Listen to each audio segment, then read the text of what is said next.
Welcome, welcome, welcome. Welcome. Monday night. I know I said it was going to be Wednesday, but it's still Monday. We're still doing it on Monday. Hey.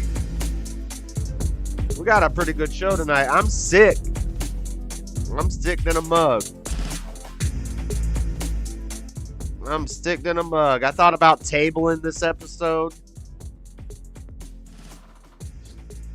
Doing this episode on Wednesday. And just doing a stream tonight. A 6 stream. But I gotta do this. I'm gonna do the dang thing. Trump 2024, baby, let's go. It's Lil Gothic as opposed to Big Gothic. All right. I'm sick, but I'm going to talk. I got a lot of talking to do, but we got the Trump stuff. I've already had my rants about Trump, so I'm not going to spend too much time on that. Just a little update on the news with it. Promise Month is here. We're going to be doing some Bible thumping tonight because it's been a while since we did some Bible thumping. It's Promise Month. The gays are running wild in the streets. Dissecting a dictator. Mussolini. El Duce. El Duce. You thought Stalin was crazy. Wait till you meet El Duce. The birth of fascism in Italy. And then somewhere in there, I don't know what order we're going to do things. We're just going to go with the flow. Somewhere in there, the most disturbing book in the Bible, the darkest, most disturbing story in the Bible. Not a whole book, just a chapter. Just a chapter. We don't have time for the whole book. Just a chapter. This is not the worst book in the Bible. This is just a chapter. Judges 19. It's not that bad. It's not that bad. You'll find out. Anyway, turn this crap off. Let's get going. Turn that crap off. All right. So if I'm stuffy and I'm like blowing my nose, I need to get some tissues in here. I need to get some tissues because I got some issues. Wolfang Fist. Masenko. Todampa. Do you know the real name for Special Beam Cannon? It's not the Special Beam Cannon. It's actually called something different. Nope. He said Special Beam Cannon. You lose. And I can't even think of it right now. All right. I'm sick than a mug. I've been sick for like 3 days. Nose is runny. I don't buy tissues. And I'm out of paper towels right now. So I think I'm just going to go get a rag to wipe my nose on occasionally. I haven't been coughing much. Don't really have a sore throat. Just stuffy, runny nose. And it's like the stuffy nose where it's like my nose is sweating. It's not like mucusy snot coming out. It's just like every now and then it's like I'm sweating off the tip of my nose. You know when sweat runs down your forehead to the tip of your nose and it drips off? That's what it looks like. It looks like sweat. It's like water is coming out of my nose. It's crazy. Anyway, enough of that mess. So you heard what I was saying. Updates on the Trump stuff. I'm not going to spend a lot of time on it. I already went through my rants. I'm woosah today. We're not going to attack every single person today. We already had that. Street. Beta knows. Oh no. Hold up. Beta knows. Beta. Oh man. Yeah, I can't. Hold on 1 second. Here.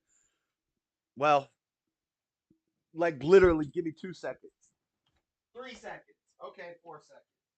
Here, I'll just use this. This is an old wife beater.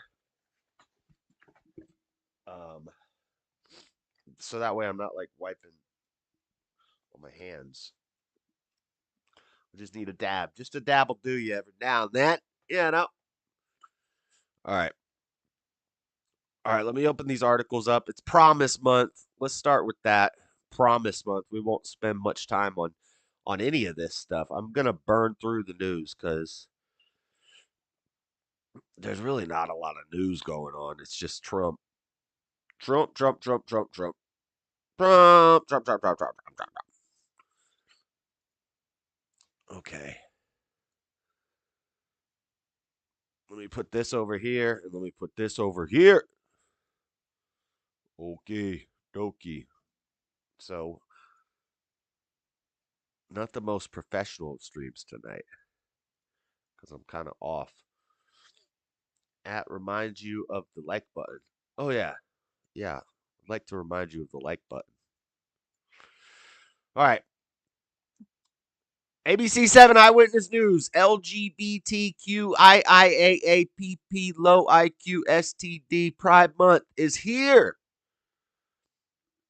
Where they run loose in the streets with degeneracy. They do parades with a bunch of naked people dancing around and sex in the streets and children watching, and people unabashedly bring their children to celebrate butt sex. That's what this month is that's what we celebrate in this month. That's what we celebrate in Pride Month. But we like to call it in some communities Promise Month because it's not Pride Month. Pride comes before the fall, right? And the fall is coming. Oh, the fall. Winter is coming. It's going to be a cold winter, boys. And before winter is the fall. Or does fall come after winter? Winter, spring, summer, fall, winter. Yeah, the fall is coming, and then the winter's coming. It's going to be a cold winter. Um, Starting to show colors around the world. What to know? Pride Month, the worldwide celebration of LGBT, low IQ, STD culture and rights, kicks off Saturday with events around the globe. This year's festivities in the U.S. will unfold against a backdrop of dozens of new state laws targeting LGBTQ, IIAAPPP plus STD rights, particularly transgender young people. Because this is editorialization, but that has nothing to do with gayness or sexuality, right? How can you be gay if gender's not really a thing? That doesn't even make sense.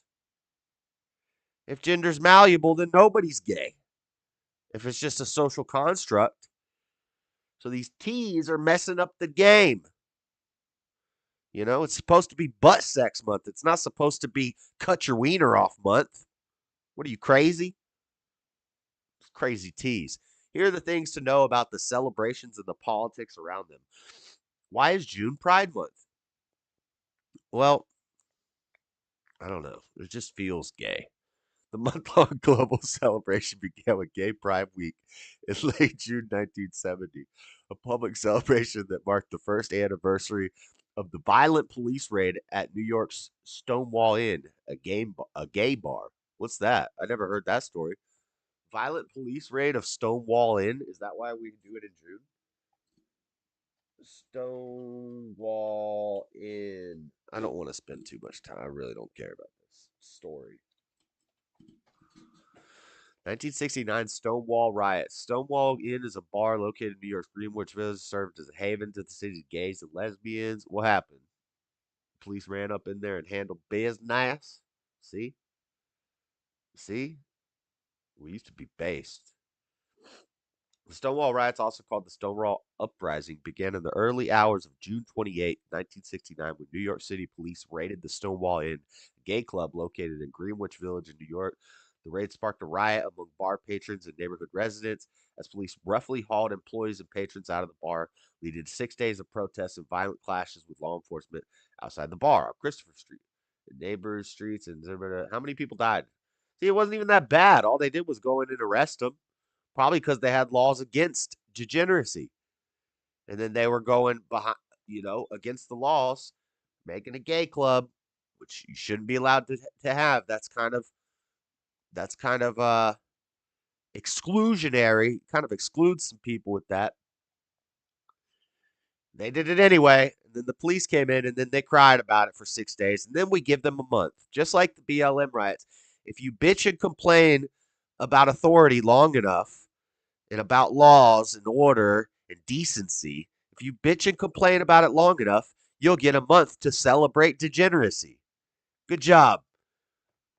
Or you get a day. You get a Juneteenth, or you get a gay month, or whatever. Oh, man. First Pride Week featured marches in Chicago. I really don't care about the history of Pride. You know what I do care about, though, is the real origins of the bidet. But before we show you that, let me show you what Paul McCartney, isn't that the guy from the Beatles? Paul McCartney donated a Christmas tree. I don't know if this is real, but Paul McCartney donated a Christmas tree to Paris. Paris asked the artist for a Christmas tree. He gave them a giant butt plug instead. What the? I don't know if this is real. In 2014, American artist Paul McCartney was asked to design artwork for the Palace Vendôme in France, a stately square across from the French Ministry of Culture, whose construction had been commissioned by the Sun King, Louis XIV. McCarthy resolved to decorate the square, which previously housed a monument to Napoleon Bonaparte, with a giant inflatable Christmas tree, but it's a butt plug. So, in celebration of Pride Month, the Beatles suck, by the way. They are not good. They were never good. I don't think I've listened to a single song by the Beatles all the way through. Definitely not an album. Maybe I've heard some songs on the radio or something before. I think I've heard that Imagine song or whatever. Imagine, no, it's real. It is real. I was just doing this as a joke for Pride Month, but if it's real, hey, it's France. They deserve a giant butt plug in the middle of their city, right next to the Eiffel Tower. It's the only good thing to come out of France is a giant butt plug. No, I'm kidding. Whoa! Dang, Josh. Beta! All right. Enough of that gay stuff. But before we move on, let me tell you the real reason for the season. Wrong book. Where's my other book? This book. This book. I think. Oh, and by the way, I never even mentioned it. We never even celebrated my second year of the show. I've been doing the show for more than 2 years now. This is actually going to be the third year now that I'm reading this from Genesis. This is Genesis 9, 11 through, I think we're going to go to 17, 11 through 16. This is the true story. We're taking back the rainbow, ladies and gentlemen. We're taking back the rainbow. It's promised, not Pride Month. The rainbow is not a symbol for butt sex and wiener chopping. Nope. The rainbow is a symbol that God will not use water to destroy the earth again when people are acting like degenerate sodomites. Instead, he's going to use a pillar of fire. Awesome. I'm kind of upset about that, to be honest. I'm totally okay with the world being wiped out right now. I'm totally fine with it, God. But all I'm kind of mad about is, like, I would have taken the water over the fire. Well, I don't know. I gotta assume the flood waters are gonna rise quick. Yeah, what do you want to drown in a flood, or do you want to be vaporized instantly by a pillar of fire? You know what? Actually, I'll take the fire as long as I'm like right under it when it comes down. I don't want to be on the outskirts. I don't want to deal with like smoke and wildfire coming at me slowly and I'm like hiding and running from it. You know? You know? Same way with the flood. I don't want to like I don't want to like it slowly rising and I'm trapped in an elevator shaft. And I'm like, no, no. And then it comes up over my head. I want it like a tsunami just comes and wipes out my whole city. So let's get it quick. Let's get it quick. If the rapture is real, which I don't know, maybe it is. But if the rapture is real, then I won't even be here. So I'll be all right. And unicorns too. What's up with unicorns? Carnala, how is your day gone? Who's Carnala? Quepov Carnal?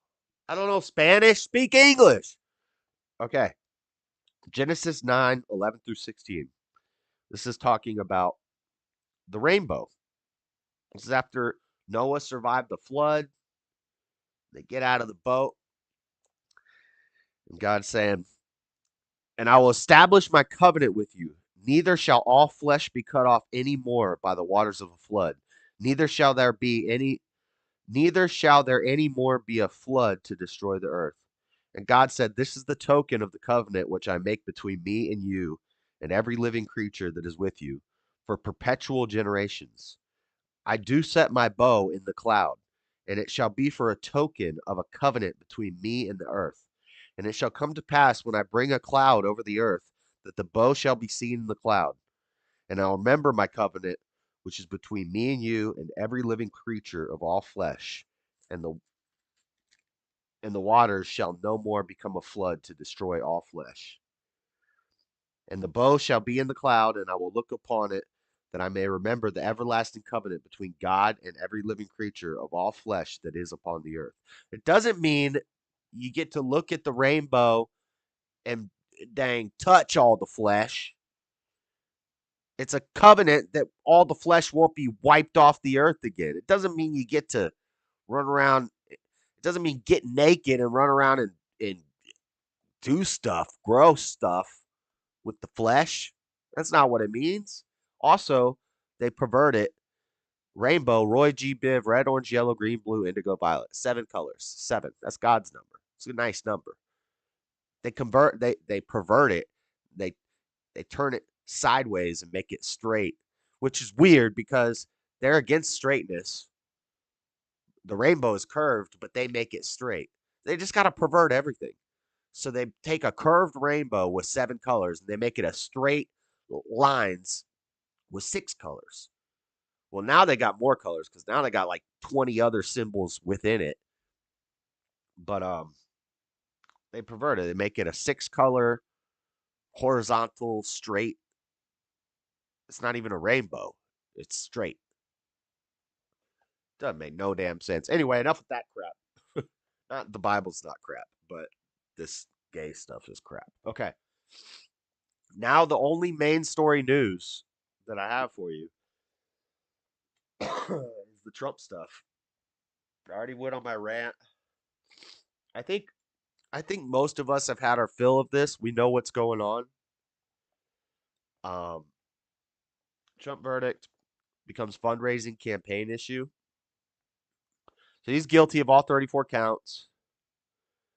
Um, a sham case really could have been one misdemeanor, but instead they made it 34 felonies in a place where the DA turns 70% of his violent felonies into misdemeanors.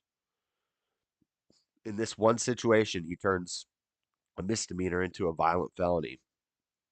This judge is trying to get a book deal. And I know a lot of people are saying he shouldn't get jail time. He shouldn't get jail time. He's a first time offender. It's charges. It's like document, felonies. And even though there's 34 of them, it'll all be concurrent. It happened at one time. It wasn't multiple events. There's no reason in the world he should get jail time for this. But the reason that they would give somebody jail time for this is if it was extreme circumstances. And this is extreme. This is apparently, according to them, this is the most egregious, what do they call it, white collar crime ever. And who's involved? Trump. And the election's coming up, and they're trying to do something to mess with that. And this judge is just a scumbag. So get some Allegro, works great. I know I don't have any. I have some Dayquil out in the truck that I might run and go get here in a little while whenever I start playing a video. I was gonna get it before the show started, but I forgot. Um, High crimes. Yesterday I had another encounter with a Democrat about Trump. Stop encountering Democrats. What's wrong with you? People are having fun with the whole 34 bull SMH. So I don't know. I always said Trump, you never see a president in jail, but I mean, I don't trust anything anymore. I think I'm I'm trying to stay optimistic, but part of me thinks that Trump's going to end up in jail. They're going to do an election. He's going to lose the election, and then we're all just going to I'm gonna say it. It's gonna be a civil war. They're gonna start a civil war. I'm not calling for that. I'm not saying that we should do that. I've noticed a lot of people are tiptoeing around that. Why? Because Joe Biden, in his public remarks, he said it's reckless, it's dangerous, and it's irresponsible for anyone to say this was rigged just because they don't like the verdict. Like Trump raised nearly $35 million, totaling campaign reported more donations totaling 52.8 million. And by now it's probably much higher. That was like within 9 hours, 50. I think I heard somewhere that by the next night, 24 hours, it was $90 million. Within like by the morning time, it was 35 million. And then later in the day, somebody said 52 million. Crazy numbers being put up. And I think I think Joe Biden is just going to confiscate all that money. They lock Trump up and they say all that money that he made off of this, he can't have that money. You're not allowed to give a criminal money. We're going to get all the names on the list that sent him money. We're going to confiscate the money, and then we're going to arrest all those people. Now, maybe that's a little extreme, but maybe they don't arrest all the people, but at least you go on a list. I'm already on like 10 lists. How many lists are they going to damn put me on? I see the same thing. Civil war is not the answer. I'm not saying it's the answer. I don't want that to happen. I just like I'm getting black pilled to where I'm thinking that something like that could happen. And it wouldn't be like if that started, then I wouldn't be shocked. I'd be like, "Oh, that's par for the course." Kind of what I was expecting, you know? You just learn to just accept the worst. He's going to go to jail. Biden's going to win. Biden's going to start locking up people who supported him. They're going to steal all the money that was raised for his campaign. They're going to use it to weaponize. I think I just read something the other day that they're hiring more IRS agents, and they'll put that money into. Not going to put it into protecting the border. They're going to put it into. I don't know. They'll probably give like half of it to Israel, give a quarter of it to Ukraine, take the other quarter and hire some new CIA and FBI and ATF and IRS agents. Something like that. And then we all go to gulags. You gotta get way too jacked for the gulag, boys. Way too jacked for the gulag. The left has a suggestion box filled with ideas on what to pin on Trump. Yep. Yep. That's a mess. Biden says it's reckless to say it was rigged. So what does that mean? It's dangerous to say it was rigged. Speech is dangerous, guys. You know? when speech is dangerous, they can lock you up for assault when you say something mean, when you hurt somebody's feelings. Everybody's just gonna say, "Oh, just trolling. I was just trolling, just clowning. I'm just funning. I'm just joshing."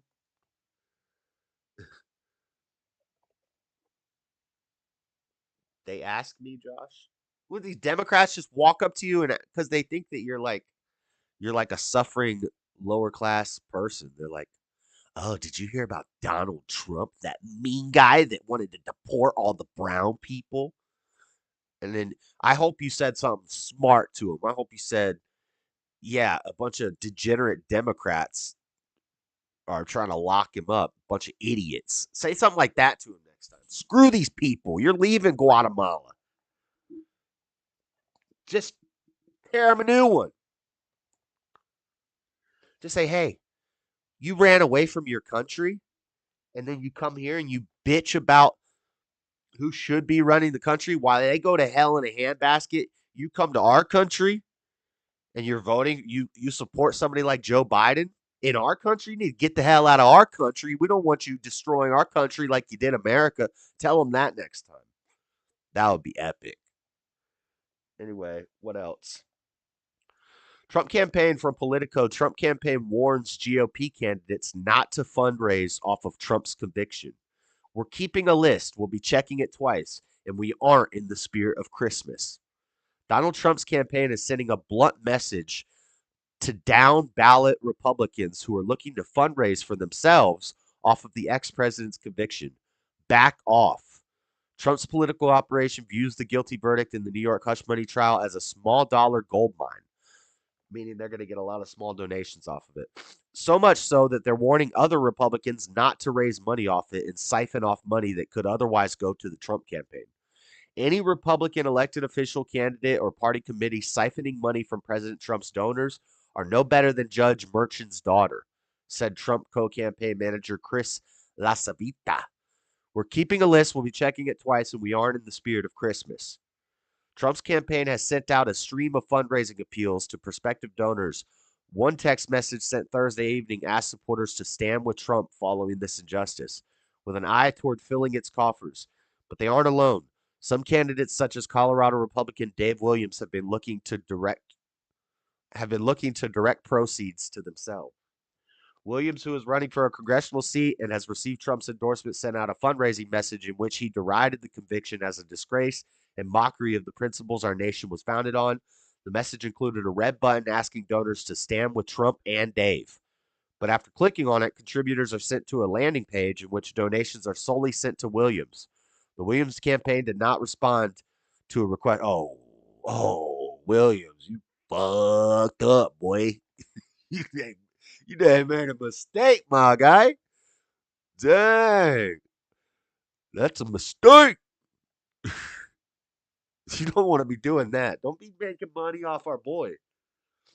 That's a problem. Josh is sick. His mood is like me on my. Ew, gross, gross. Get out of here with that. Don't be saying crap like that in the chat, Dean. What is your name, Dean? We're gonna put you in timeout for 10 seconds. No, ain't nobody trying to read that. The hell's wrong with you? Spanish lesson for the day. When they try to put Trump down, they say, "Mi va la madre." It means I disagree, but thank you for your valued input. hold on. Mi va la madre? I don't think that's what that means. I think that means something that has to do with mama. Yo, mama, or something like that. How is she still talking? I just put her in timeout. Oh, it was only 10 seconds. Yeah, you heard me, Floor. Dang. We kicked Dean out for crap like that. You can't go do that same thing. Ain't nobody trying to hear about that mess. Okay. Mi vale madre. What's that mean, Floor? I think that means yo fat mama or something. No, wait, that'd be gordo madre. Mi vale madre. Oh, I couldn't care less. Oh, or I don't give a F. I don't give a F. All right, but this Dave Williams guy, what's his name? Dave Williams. Yeah, his name sounds snaky. Dave Williams. Just wait until you open Discord. All right. Nothing against Dave's, but Dave Williams? I don't know. It's like two first names. Me vale madre, Josh. Okay. Anything else? Oh, yeah, this. So we've heard about everything a million times. Everybody's been talking about it. There's the picture. There's the picture. Can I open this? Check this out. Now, I don't know that this is 100% true. Okay, this is the Appellate Division, 1st Judicial Department, Supreme Court of the State of New York, Appellate Division, 1st Judicial Department. So this is the appellate bench that I believe Trump has to appeal to. Sav Hernandez reported on this and talked about it. JLP show, they talked about it. So I, I I'm assuming this is real, but the New York County Lawyers Association has instituted a pilot program to provide free representation. Blah, blah, blah. That's not important.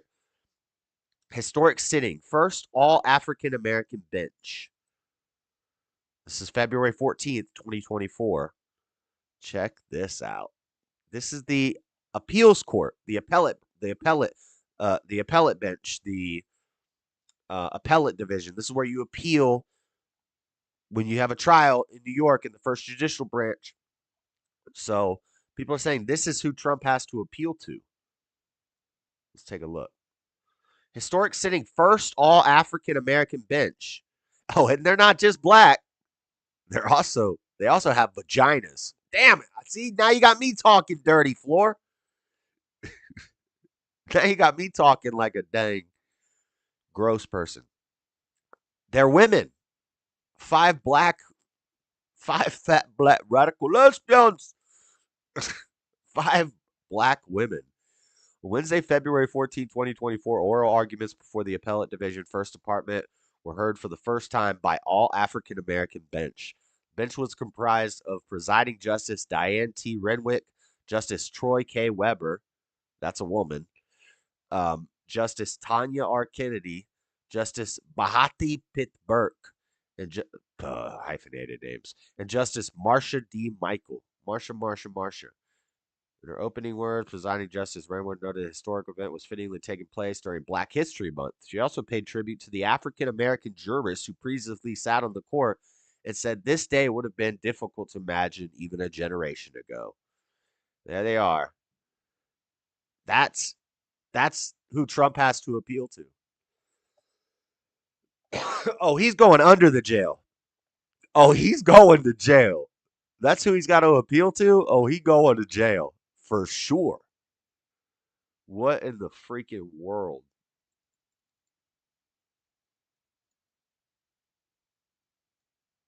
I mean, nothing against the black ladies, but come on now. What do you think that? What side do you think these ladies are on? New York, all black women. What side do you think they're on? You think they're gonna be fair and impartial? And look, oh, she doesn't. I thought she was Hindu because of the thing on her head. She might be Catholic. It's a smudge. It's an ash smudge, or it's just something in the picture. I thought it was like a Berkeley bot dot. Josh, I'm going to put a link in chat. Please look at it when you get a chance. Mind blowing. It's mind blowing. Talking like a gross person. I know it's Floor's fault. Floor got me talking all nasty. So this is what Trump has to appeal to. This is what he's got to deal with. Meanwhile, when Joe Biden's not pooping his pants, let's see what he's doing. Biden calls attacks on justice system reckless and dangerous after Trump verdict. I think I already read about this.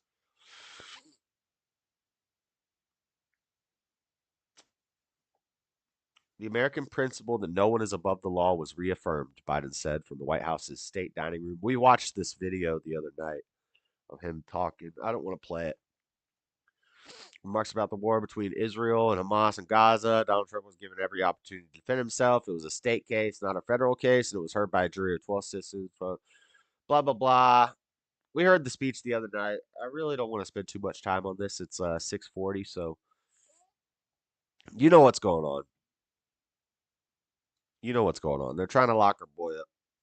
It's a mess. People are trying to fundraise off his name, siphon off funds that were supposed to go to him. Um,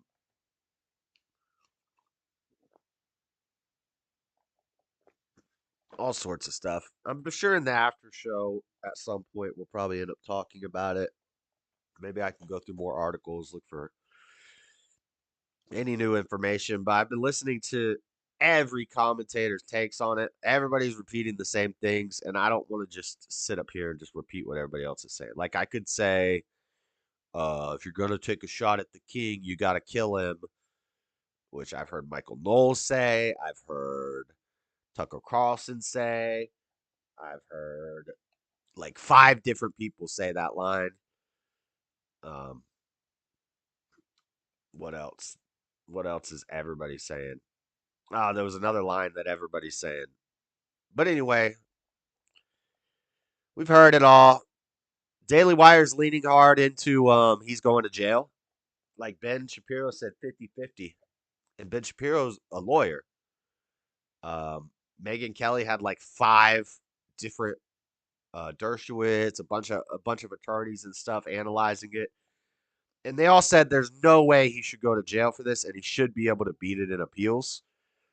But they all also did caveat that they don't trust the system no more. None of this makes any sense, and we basically have a communist dictator running our government now. You know, a fascist. We're about to learn about the birth of fascism today. You know what I realized? A lot of people are dumb in America. So people on the right will just call everybody on the left a commie, which is like the most extreme version of leftism. So I get it. But a lot of them like really don't even know what commie means. They just lob that term. It's like a catch-all term for the left, whether they be progressive, liberal, leftist, Democrat, socialist, commies, actual commies. Whereas the same thing, the right or the left will do the same thing to the right. Like they don't really know what fascism is, and so they just call everybody on the right a fascist or a Nazi, and they really don't know anything about the Nazis except for what they read in Holocaust Study Month in high school when they read Night from Eli Wiesel, which is full of lies, by the way. There's a lot of lies in that book. If you didn't know that, you might want to check into it. But what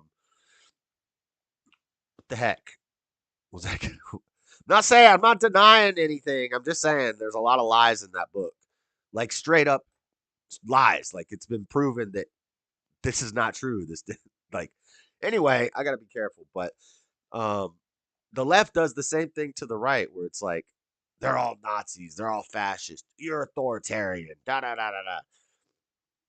And most people don't even like really know what these words mean.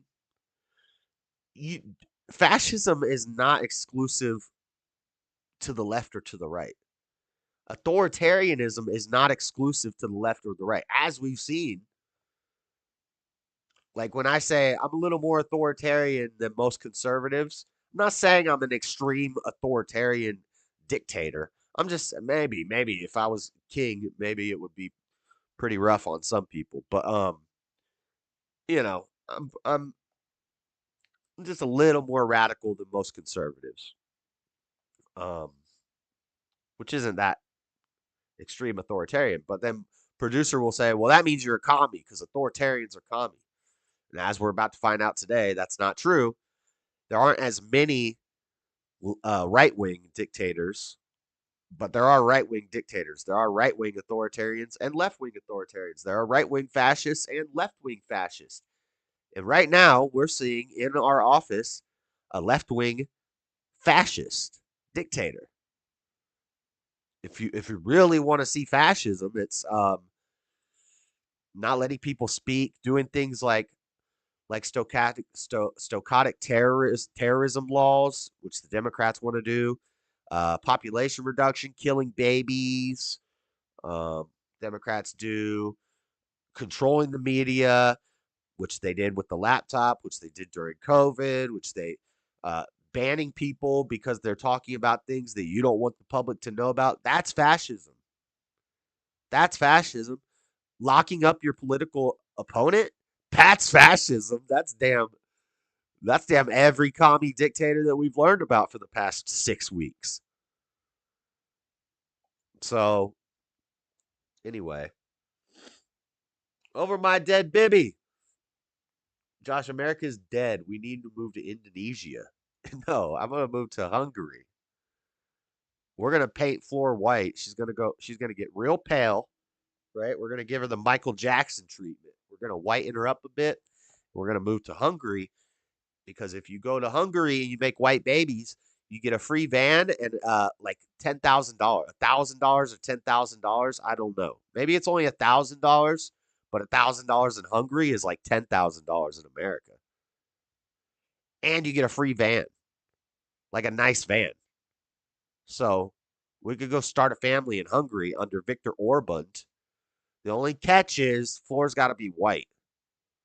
It's only for white babies. It's not for mixed babies. I don't know. Maybe we get half.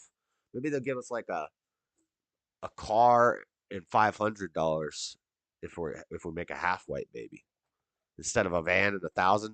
Maybe we can. She's close to white. Like she's not super dark, and she speaks English. That's James Hake in a nutshell. All 100 IQ babble. Who's got 100 IQ babble? I don't know what that means. My IQ's not 100. 100.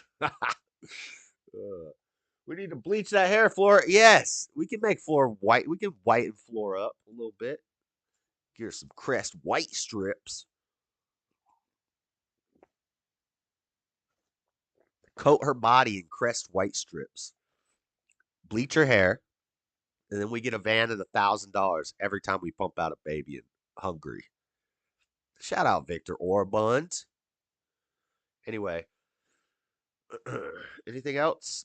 Are you with me? Biden and Harris launch black voter outreach and warn of a second Trump term. They're trying to reach out to their blacks. President Joe Biden, this is from AP.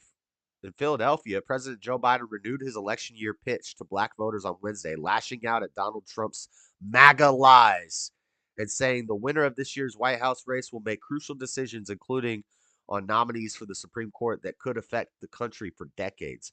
Biden and Vice President Kamala Harris, in a joint appearance at a Philadelphia boarding school, thanked black voters in Pennsylvania and beyond for being the linchpin. Ooh, I don't want to use that word in this article. You know what else got lynched? To their 2020 victory.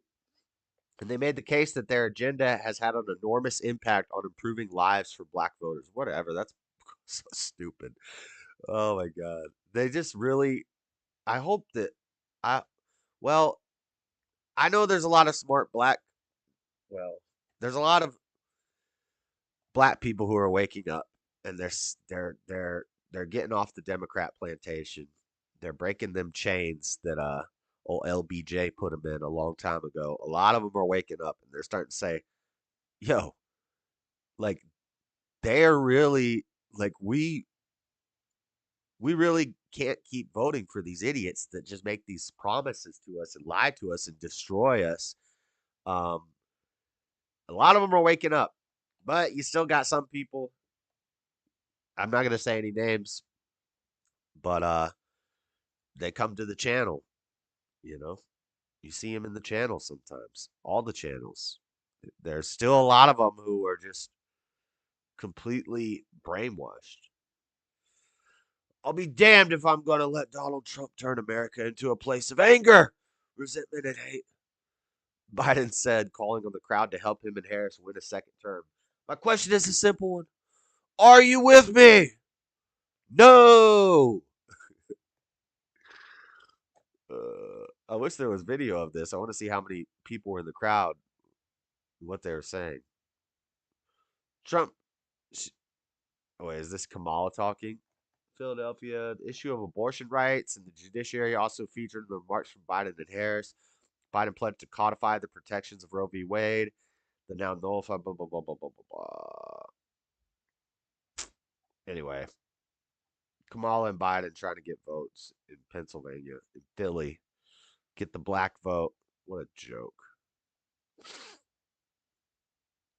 Black voters placed enormous faith in me, Biden said. I've tried to do my best to honor that trust. Later visited the black business owners at Southside, an event space, and greeted supporters there while continuing to tout his accomplishments for black voters, in particular the economic gains under his president. What are you talking about? What economic gains? You're the only one who gained economically, Joe. Nobody out here on these streets been gaining economic. What the hell are you talking about? The unemployment rate, the black unemployment rate sits at 5.6% according to the latest federal government data, compared with an average of about 8% from 2016 to 2020 and 11% from 2000 to 2015. Black household wealth has surged, and Biden's effort to cancel billions in student loan debt has disproportionately affected black borrowers. Wow. And they'll fall for this crap. He goes to these like uneducated areas and they'll fall for it. They'll think, oh, Joe Biden said the economy's booming. We're doing great, guys. Couldn't you tell? Look around. I mean, everything's expensive as hell. My grocery bill is 3 times what it was. My gas bill's 4 times what it was. Insurance rates are going up. House costs crazy. Can't get a house. Wow. But Joe Biden says it's all good. It's all good. What a mess. Anyway, that's all the news I got. The main story news. We do have rapid fire news. We do have memes. We do have reels. Nothing too crazy in rapid fire. So we're gonna get into all that stuff. You guys are about to get hit with a YouTube ad in about 28 seconds. Some of you. So let me open up these folders. He's talking about donations. Let me send you. You'd be a blonde floor, light brown hair. Oh, a blonde with blonde highlights. Josh doesn't remember when I bleached my hair many years ago and I looked like a carrot. No, I don't remember that. Ad! Ad's inserted. Floor so brown, she's just brown. Alright. I do love your brownness, but we need to get some handouts over there in Hungary. So, all right, let me open up the reels, the rapid fires, the memes, all that stuff. Where's my folder? Where's my folder? Where's my folder? I need my folder. I need my folder. There it is. Okay. Put this over here. Let's open this. Damn. I just opened like 8 file explorers because I'm impatient. All right, guys. We don't have a whole lot on this stuff. We're gonna blow through this because I really want to get to this Mussolini and the Bible thumping. So probably I think we'll do the Bible thumping first, and then we'll do Mussolini at the end. But first, let's just blow through all these little bit of fun stuff because it's dark. It's a dark show. We're gonna take some of the edge off. with some memes. Meme time. Hodor. Hodor. Get it? Anybody anybody seen Game of Thrones? You know the character Hodor? Spoiler alert. And this was like not that clever. Hodor is hold door, hold door, hold door, hold door, hold door. And then he just says Hodor. He's stuck saying Hodor forever. And that becomes his name, but it really means hold door. Spoiler alert, I just spoiled like a big spoiler in the show. But this is pretty funny. It's a doorstop that says hold door. That's pretty funny. Okay. Not that funny. Not that funny, but kind of funny. Next. Robert De Niro fired from Kevin Costner's new project. He's disrespectful and he doesn't know when to shut up. By the way, I wanted to fact check this because I saw this in a meme and I think I talked about it at some point, but I haven't fact checked it. Fact checked it yet. I meant to fact check this before De Niro fired Kevin Costner. Viral posts recently claimed that Kevin Costner had fired Robert De Niro from upcoming movie project. However, this rumor has been debunked as a hoax. This is why don't get your information from idiots on the internet and memes and stuff on the internet because these people do not do any research. I would never I'm showing you the wrong. I would never post this on my Facebook unless I checked to see if it was true first. I don't know why people do that. Like, why do you post this on your Facebook and just assume that it's true? The only reason I have it included in this folder is because I wanted to do a live fact check of it. And according to the fact check, it's not true. Um, and that's not just coming from Snopes or, um, like some far left. It's from X. It is from Snopes, MSN, TikTok, Sportskeeda, Pink Villa. Uh, Somebody on YouTube saying no, it's not true. Instagram saying no, it's not true. Daily Express. And now we're on to different news. Okay, so not true. Don't just share news memes on your Facebook unless you check them first. Like these people are like, I'm sharing news, I'm sharing information. No, you're not. You're making people look dumb. Because then they go around and say, did you know that Robert De Niro got fired from Kevin Costner's new movie? And they're like, no, that didn't happen. You're dumb. Anyway. Next. Oh, we already saw these ladies. That's a blurry picture, by the way. Next. There's Gohan. What's it say? Me setting my VPN location to Saudi Arabia for the month of June. Let's go. Yep. We got to change the VPN because I don't want to see this crap in my feed that's going to be going on. A bunch of debauchery. Next. I hiked 7 days straight for this view. I hiked 7 days straight for this view. Damn, I saw it while I was taking a shit. Life is crazy. And what's really funny about this is I found this meme while I was doing that. I was on the toilet. So I also saw this view for the first time while taking a dump. uh, Next! Seeing the current state of the USA, knowing the South Park episode will be fire. I watched the South Park End of Obesity special this morning, and it was pretty funny. What was the one? Oh, he's like they're all out of the fat drug, Randy is with all these women who are addicted to the fat drug, and they're like, we can't get any more. They took it off the market because the doctor said people were abusing the drugs. And Randy's like, what else are drugs used for? I thought that was funny. Um, oh shoot, I'm behind on the chats. Okay. Next.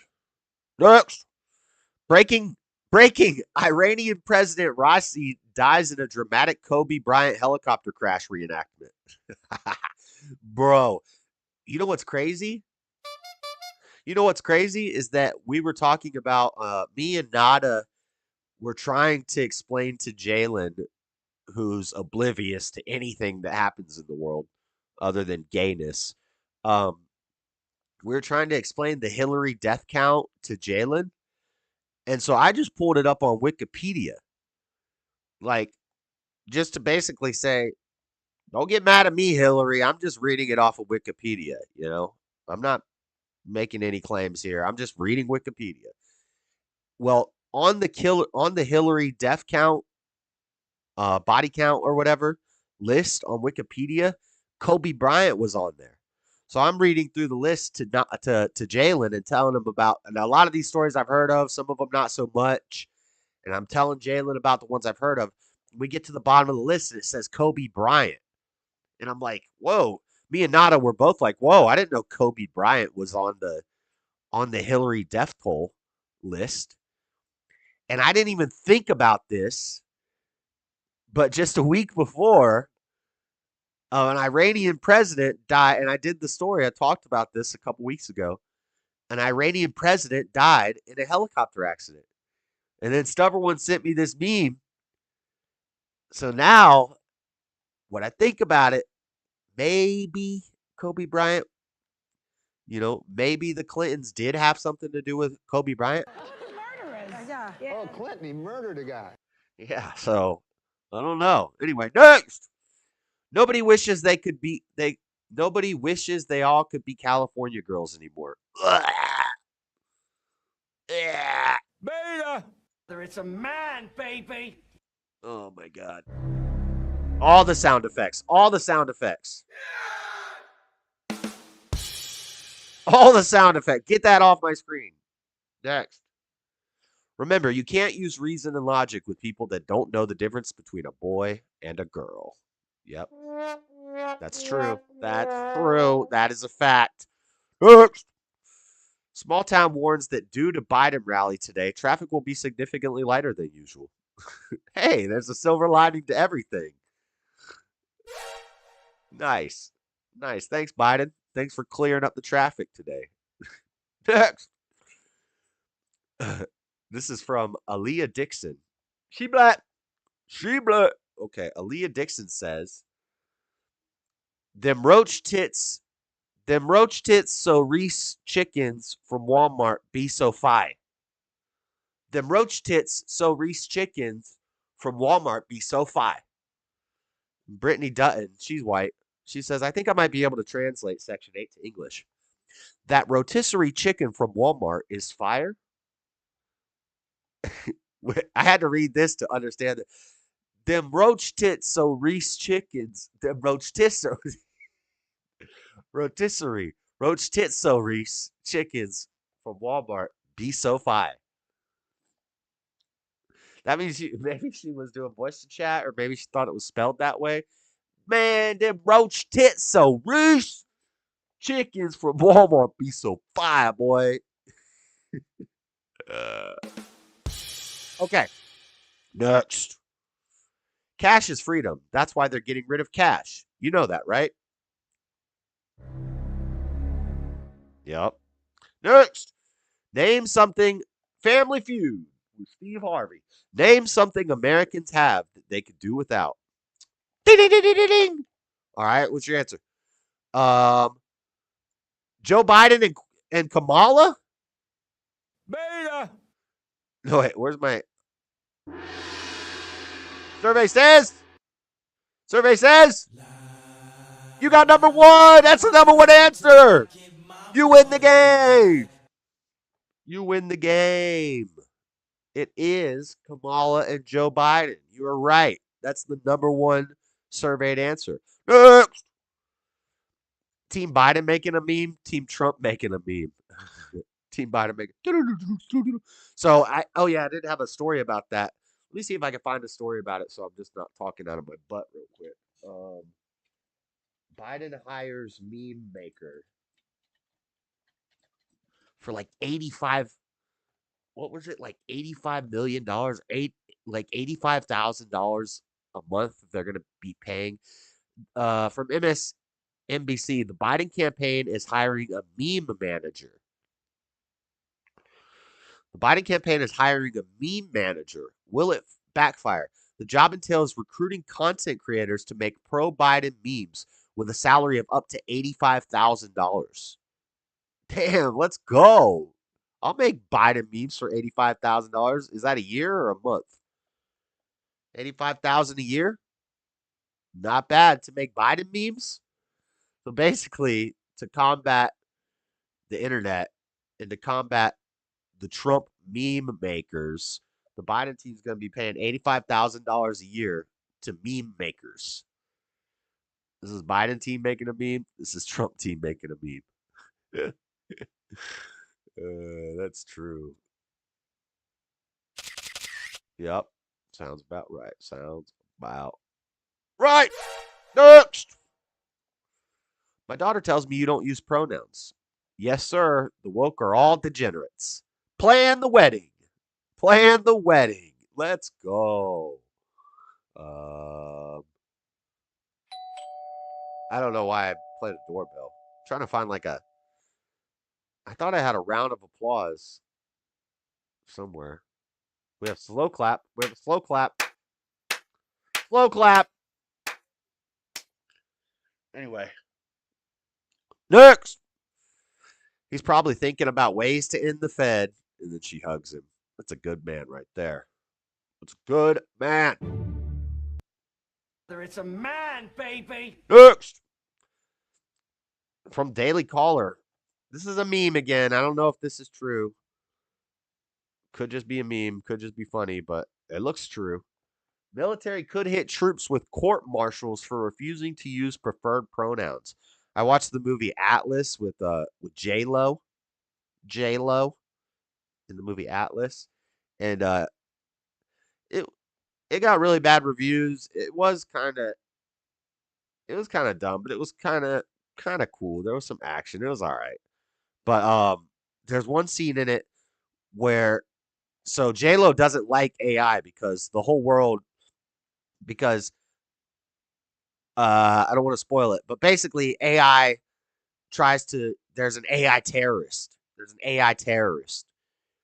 And he tries to take over the world, but Earth ends up chasing him off of Earth and he runs away to space. And then years later, she's all grown up and now she hates AI. And there's a robot and she's like, "What's its name?" Or she says something like "it's," and the robot says, "My pronoun is she and her, not it." And I was like, "That's so gay. Shut up."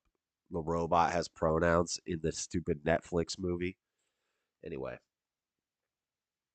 Damn, bro, you have a cold? You sound stuffed up? Yes. Yes. I know, probably not a good idea to talk all night, but it's getting better. It's like the third day. One has to go. Bacon, eggs, pancakes, or the Fed. Well, I sure do like bacon, eggs, and pancakes. uh, I'm gonna say C, the Fed. Survey says yes, it's the Fed.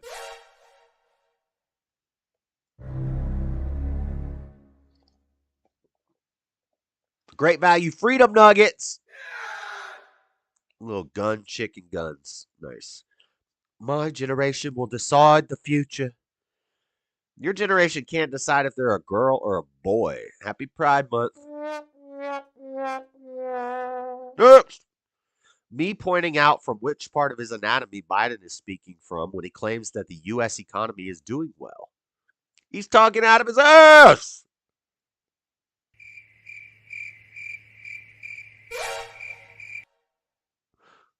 And then, this is what it sounds like when he talks. Next! Leftist when Trump did mean tweets. Fascist! Leftist when Biden used the FBI to suppress free speech on social media during COVID. Ha ha ha ha ha. Very nice. It's even worse when he starts jailing his political opponents. Next! They don't know what fascism means, like we said earlier. Feels like just yesterday I was being called a conspiracy theorist by Fruit Loops like this. Yeah, sounds about right. Next! How to make money. Go to fucking work. Go to work. How to make money. Work. Some people need this book right here. This looks like a good book. How to make money. Work. Some people need that book. Next. Hello. Here's the political compass. This is a cool little political compass meme. So this is the libertarian right. This is the libertarian left. This is the Democrats and Republicans of America. Hello, I just turned 18. I would like a beer, please.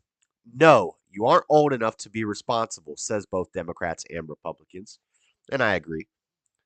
Hello, I just turned 18. I would like to get beep, beep. I would like to get AF'd. I would like to get stuff done to me on camera by 10 strangers for money. It is your right as an American, says the libertarian right. So it's not okay for an 18-year-old to drink a beer, but you turn real libertarian anarchist when you want to see some young girl get plowed by 10 strangers on a camera. That's totally fine. Totally fine, perfectly acceptable. Nothing to see here. Stupid. Anyway, next! No more memes. That's the end for the memes. Okay, memes are over.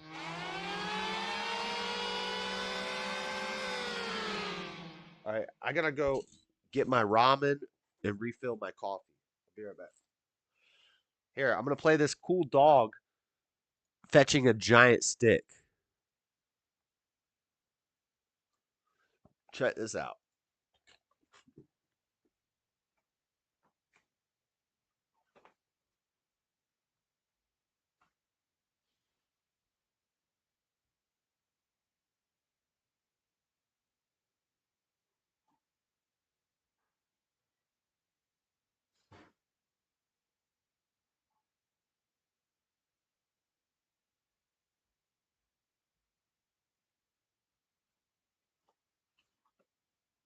Good boy.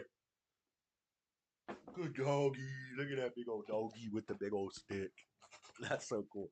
It says the dog maths. The dog maths to balance it. Look, he finds a fulcrum point to get it to balance on the road. And then he figures out where the center is and he balances the giant stick. That's pretty epic.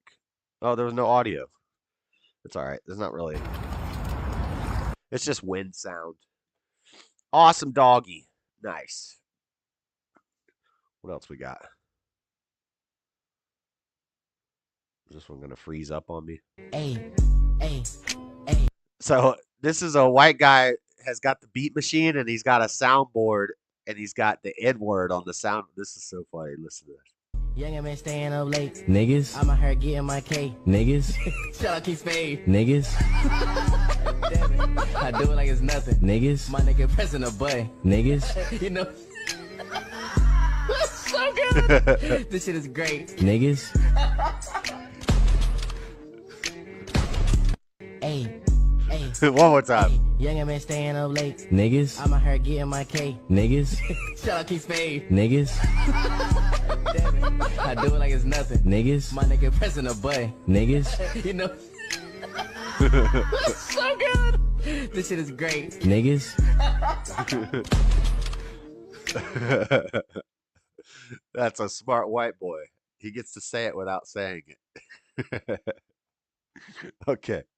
One more time. That one's funny.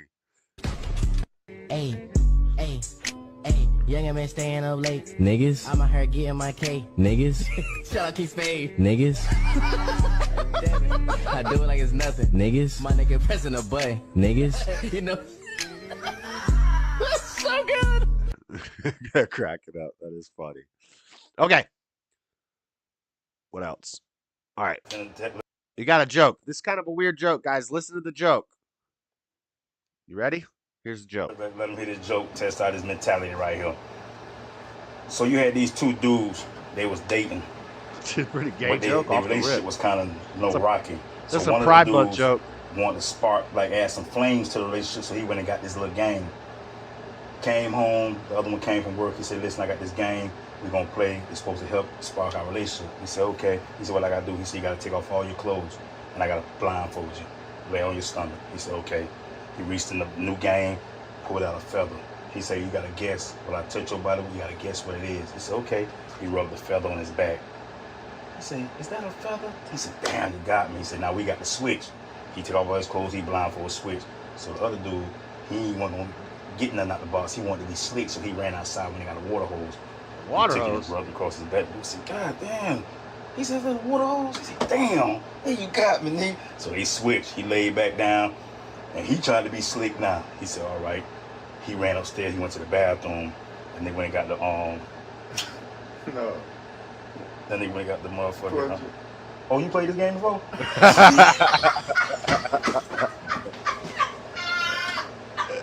Oh, you played this game before? I'm gonna get somebody with that. He went and got the plunger. Oh, you played this game before? Okay, that's a pretty good joke. Guy's playing golf on a. What do you think's gonna happen? Boom! Ow, fuck! Yeah, what'd you think was gonna happen, dumbass? 1, 2, 3. Boom! Ow, fuck! Okay. All right. Oh man. Oh, but good. The joke one. Yeah, that's a funny joke. All right.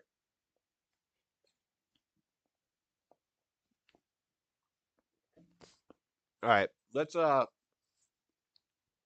burn through rapid fire news. I talked about this the other day, but I'm going to read the article. Vatican apologizes after Pope's. So the Pope is based. Pope Francis. Vatican apologizes after Pope's derogatory remarks on gay men in Catholic seminaries. The Vatican on Tuesday issued an apology after Pope Francis used an offensive word in Italian regarding seminarians who identify as gay. Matteo Bruni, the Holy See spokesman, said in Tuesday's press statement that the Holy Father was aware of the articles recently published about a conversation behind closed doors with the bishops of the Italian Episcopal Conference. Italian media reported that Pope Francis had met with the CEI on May 20th in the Vatican's Synodal Hall. At the meeting, the Pope was asked about the admission of declared gay men into the cemetery, telling the bishops that gay men should not be admitted to priestly formation.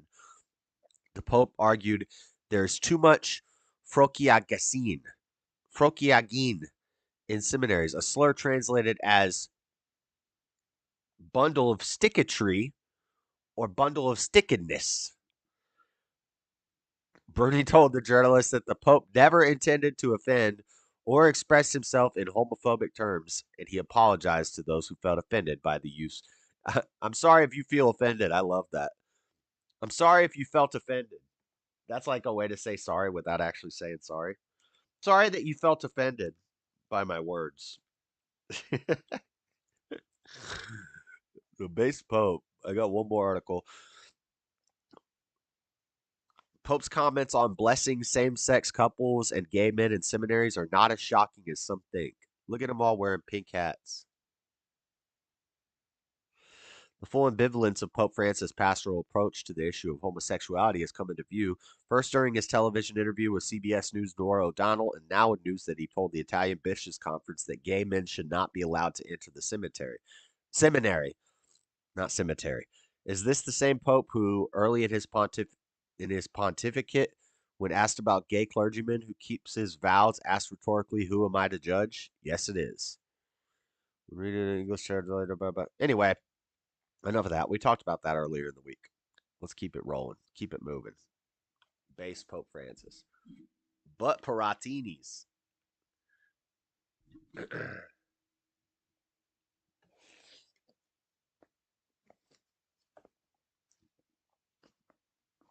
My stomach is empty. Sorry, I'm eating.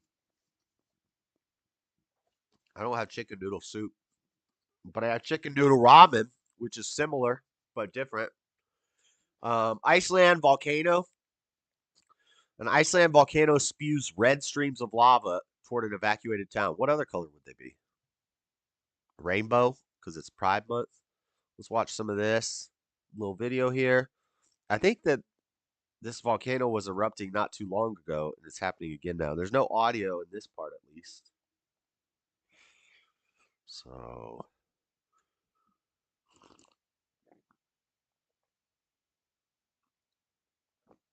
a little closer up angle of it. That looks so cool. Yeah, you don't want to play with lava. You do not want to play with lava, boy.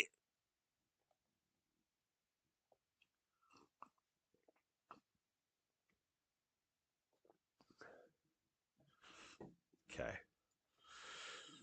All right, that's pretty neat. Eruption began early afternoon following a series of earthquakes north of the town of 3,800 people that was largely evacuated in December when the volcano came to life after centuries of dormancy and put on an immense show of nature's power. Nobody's injured or anything like that. So, anyway, that's cool. Not cool, but, interesting. Look at this. Archaeologists, look, I told you. Archaeologists found a secret chamber at the base of the Great Pyramid of Giza, and they have no idea what it is. It's the freaking raptor pit. I told you guys. I told you. It's the freaking raptor pit. Archaeologists discovered secret structures in Giza, Egypt with ground penetrating high-tech methods. Methods revealed an L-shaped structure and a deeper, large anomaly hidden beneath the bare sands. Findings could explain why a large section of the densely packed Western Cemetery is empty. Yeah, that's the raptor pit. Duh. That's what I freaking told you. Anyway, I just wanted to say that. Put that out there. I told you guys about the raptor pit. This one, everybody's been playing this. I'm sure you've seen it already. We'll play it because it's funny. But I'm sure everybody's seen this. Michigan man with suspended license logs into Zoom court hearing while driving. Once the ad plays, everybody's seen this, I'm sure. Everybody's played this, but it is funny, so we'll just play it real quick. Bro, I don't know what the hell's wrong with my neighbors.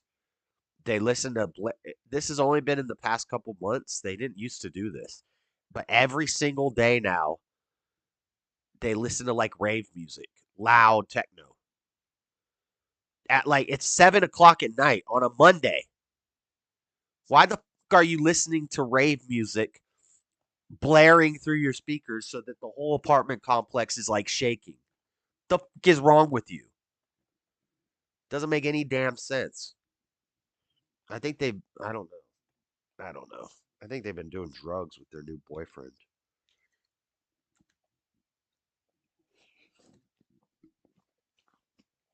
Like ecstasy.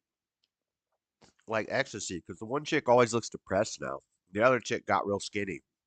So I think there's some dope, and they're hanging out with like a thug. Like, what kind of thug are you? You realize that like they're both gay, like, and gay guys live here. It's like you're not gangster.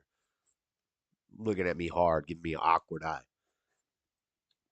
Anyway, Drugs, yeah, like ecstasy or something. I don't know, or coke or something. I don't know, because they're just like always listening to rave music, and the rave music sucks unless you're on ecstasy. I don't know why anybody would be listening to that music just for fun at that volume in the daytime. The hell's wrong with you? You got to be on drugs. It's the only answer. Okay, you guys probably seen this. Let's watch it. These people versus Corey Harris. Assistant Public Defender Natalie Tate for Mr. Harris, who should be present via Zoom. So the guy's just logging onto his Zoom meeting, and he's in his car. Mr. Harris, are you driving? Actually, I'm pulling He looks like Beetlejuice from Howard Stern. to my doctor's office, actually. Actually, I'm pulling up to my doctor's just give me office. 1 Actually, second. he didn't ask that. He asked if you were driving. Parking right now. Look at the judge.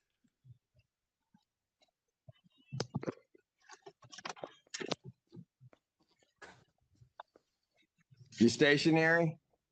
I'm pulling in right now at this second. Yes, I am. All right. He sounds What are we so doing? nice. Pulling right in at this second. Yes, I am stationary. I just stopped driving. Your Honor, we are respectfully requesting an adjournment in this matter, up possibly 2 to 4 weeks if the court would allow.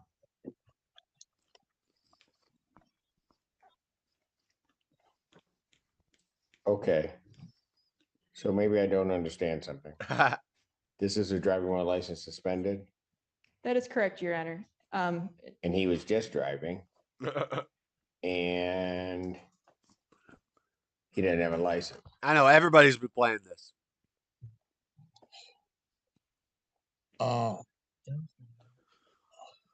Is with the charges, Your Honor, yes.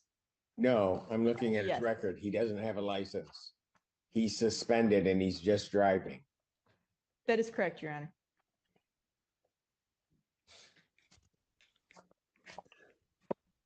Uh, I don't even know why he would do that. Oh, So defendant's bond is revoked in this matter. Defendant is to turn himself into the Washington County Jail by 6 p.m. today. Failure to turn himself in will Oh, result in the bench damn. warrant with no bond. that sucks, bro. All right, oh my god, Thank you. Yes, Your effing Honor. Mr. idiot. Harris, I'll be giving you a call. okay. Okay, this sucks. Everybody's seen it.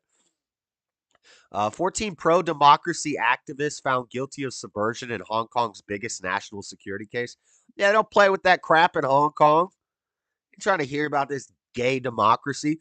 The defendants, who could be sentenced to life in prison, are among 47 politicians, academics, and other pro-democracy figures accused of conspiracy to commit subversion. Yeah, Hong Kong saying, take that crap to America. That gay-ass democracy. Take that crap over there to America. We ain't having that over here. What are you talking about, bruh? I won't say this case is finished because further proceedings is going on. Look, this guy look gay than a mug.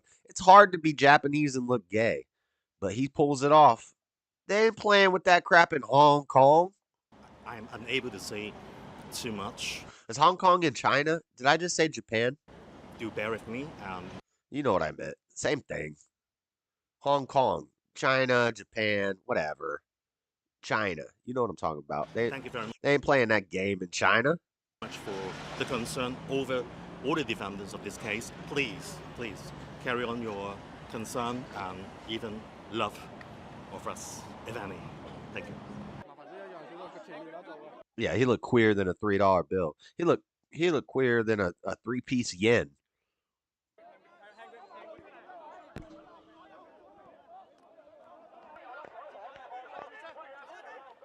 Look at him. Oh yeah. Look at this guy. Oh yeah. Oh my gosh. They're not just pro democracy. They're pro gayness. Look at this guy. Look at this guy. He's wearing a damn Hawaiian tiger shirt or something.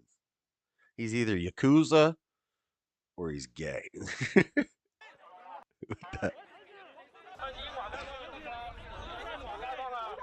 Yakuza is also Japanese, so he's probably not Yakuza. That's not a Chinese gang. That's a Japanese thing. Those found guilty included former lawmakers Helena Wong and Raymond Chan. Man, such original names. Prosecutors accused them of attempting to paralyze Hong Kong's government and topple its leaders. Yeah, they're not playing this crap over there. We don't have Pride Month in China. We don't do democracy. Go to America, bring them some Wuhan flu. You had your chance when COVID started. You could have went to America then. We tried to get you to go over there and destroy the Western world, but you didn't want to go. No, you wanted to stay and protest in China. Somehow you survived the lockdowns when we were putting all the cats in the bags. Somehow you survived that. Now you're protesting. Get the hell out of here. You're going to prison for life, buddy. What emotions do you have right now? And with emotions, I Look, this is the guy with the. He doesn't talk gay, but look at him dressing all flashy. actually, I feel calm, as I would always be. And yeah, I cannot comment much about the verdict, and I cannot comment much about my personal feelings at this moment also. There's not much press freedom, not much freedom of expression, and no freedom of assembly, and no freedom of demonstration. People are very frightened. I don't think many people Go to America with that crap. That's what they're saying in China right now. dare to talk to you. So Hong Kong was not like that a few years ago. So we have to go back to those days. Whatever. Anyway, that's how it starts, China. You better handle that. Mike Tyson forced to postpone bout versus Jake Paul because of an ulcer. Sad. I almost kind of knew this was going to happen, just like the Elon and Zuckerberg fight never happened. I kind of knew that fight was never going to happen. I kind of knew that this fight was not going to happen. And I don't think it's going to happen. And the way that Dana answered this question at the press conference the other night, somebody asked him about this, and the way he answered it, I think Mike has some serious health problems. I don't know. He's probably being very private with it, but the way Dana answered the question, he seemed very upset. And he's like, I'm not going to talk about it in public, but I know some things, and I'm praying for. I don't know if he said I'm praying for him, but he said basically he was concerned. He was very concerned, and he's glad that the fight was postponed. I don't know if it's ever going to happen. I got Steve's.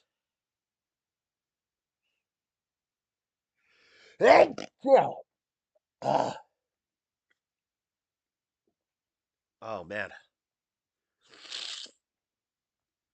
I'm not even paying attention, guys. Shopping with the Bluetooth in. Tyson's going to be 57. That's not that old. Good. Go cook something, lady. The Chinese lady. I think he's a specific islander.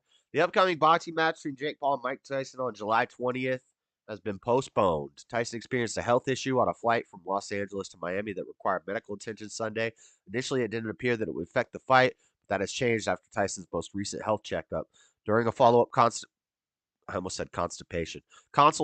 on Thursday with medical professionals on his recent ulcer flare-up. The recommendation is for Mike Tyson to do minimal to light training over the next few weeks and then return to full training with no limitations, read an official statement. A new fight date is expected to be announced June 7th, and AT&T Stadium in Arlington, Texas remains the desired location. I want to thank my fans around the world for their support. and understanding during this time. Unfortunately, due to my ulcer flare-up, I've been advised to my doctor to lighten my training for a few weeks and rest and recover, and I will eat your children, Tyson said in a statement. My body is in better overall shape than it has been since the 1990s, and I will be back to full training schedule soon. Jake Paul, this may have brought you some time, but in the end, I will eat your children. I will F you in the... and you will still be knocked out and out of boxing for good. I appreciate everyone's patience and can't wait to deliver an unforgettable performance later this year.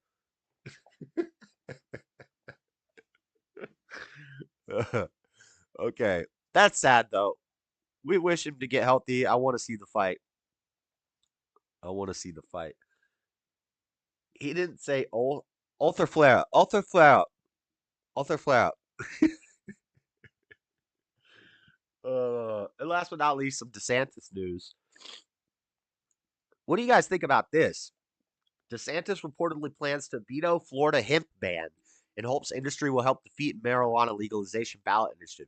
So they're trying to legalize recreational weed. They already have medical weed legal, and they had hemp legal. And I have a friend who I grew up with who started a hemp farm. And basically, it was a way that they, you got your medical, you got your hemp farms, you can make money off of your pot. We just don't want recreational weed in Florida. And there was a proposed hemp ban to ban the hemp that I think they just legalized like 6 years ago or something. And DeSantis now saying he's going to veto that hemp ban if it'll stop you from complaining about legalizing marijuana. Planning to veto a bill that would ban consumable hemp-derived cannabinoid products such as Delta-8 THC, apparently because he's hoping the hemp industry will finance a campaign opposing a marijuana legalization initiative on the state's November ballot. If they're smart, they'll do it. Because all those hemp farmers, well, they'll just convert to regular pot farmers. But once you flood the system, once you make recreational weed legal, you flood the system. You could see, if you watch the stock market, when weed first became legalized, all the stocks for pot companies were skyrocketing. The market got so flooded, it just crashed. It crashed. And it'll do the same thing again. The market will get flooded. Everybody will be high all the time. Y'all make money for a little bit, and then it'll just be like you're growing freaking oregano. So I think DeSantis got the right idea here. He's making a little concession.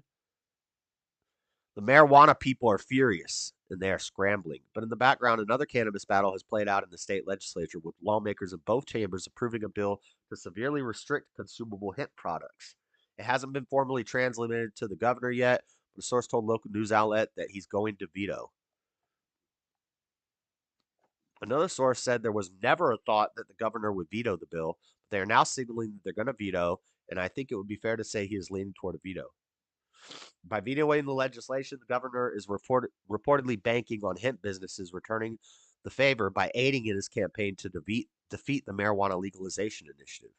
It's unclear if that would play out, but it is the case that certain leadership in the Florida Republican Party, which formally came out against Amendment 3 earlier this month, have close ties to the hemp industry. Probably. That could be a case too. They're making money off the hemp. But I think DeSantis genuinely doesn't want to turn Florida into a stoner safe haven. Because you see what happens when you do that. The state turns blue overnight. Because all these lazy potheads don't want to go to work. They'd rather just get some free government handouts. So they start voting for Democrats. They want more pot and more drugs. Well, that's a libertarian thing, but it's also a Democrat. It's also a commie thing. If you want to make people lethargic and easily moldable, demoralized, and dumbed down, get them all high. Anyway, enough news. We've got some time on our hands. Let's Meatball Ron, DeSanctimonious. No, Ron's a good guy. Ron's based. He needs to get some better shoes, not high heels. But yeah, Ron's based. Hopefully Ron will be the president after Trump is the president. That would be nice. It's a roller coaster. Nada is awesome. Don't take my jokes as disrespect, please. All right, guys. It's been a while.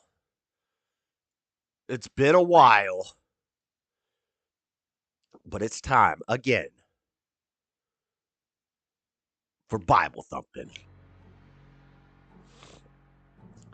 Today, We're going to talk about one of the darkest, most disturbing chapters in the Bible.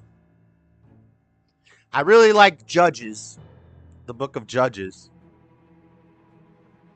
The story takes place after Moses, after Joshua, after King Joshua has fallen, he's died, and Israel is left without a king. This is the end of the story of Judges.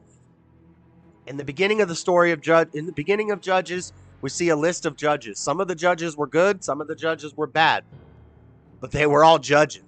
Oh, they were judging. Samson was judging. Ruth was judging. We learn about the major judges, the minor judges, the Nehemiahs and the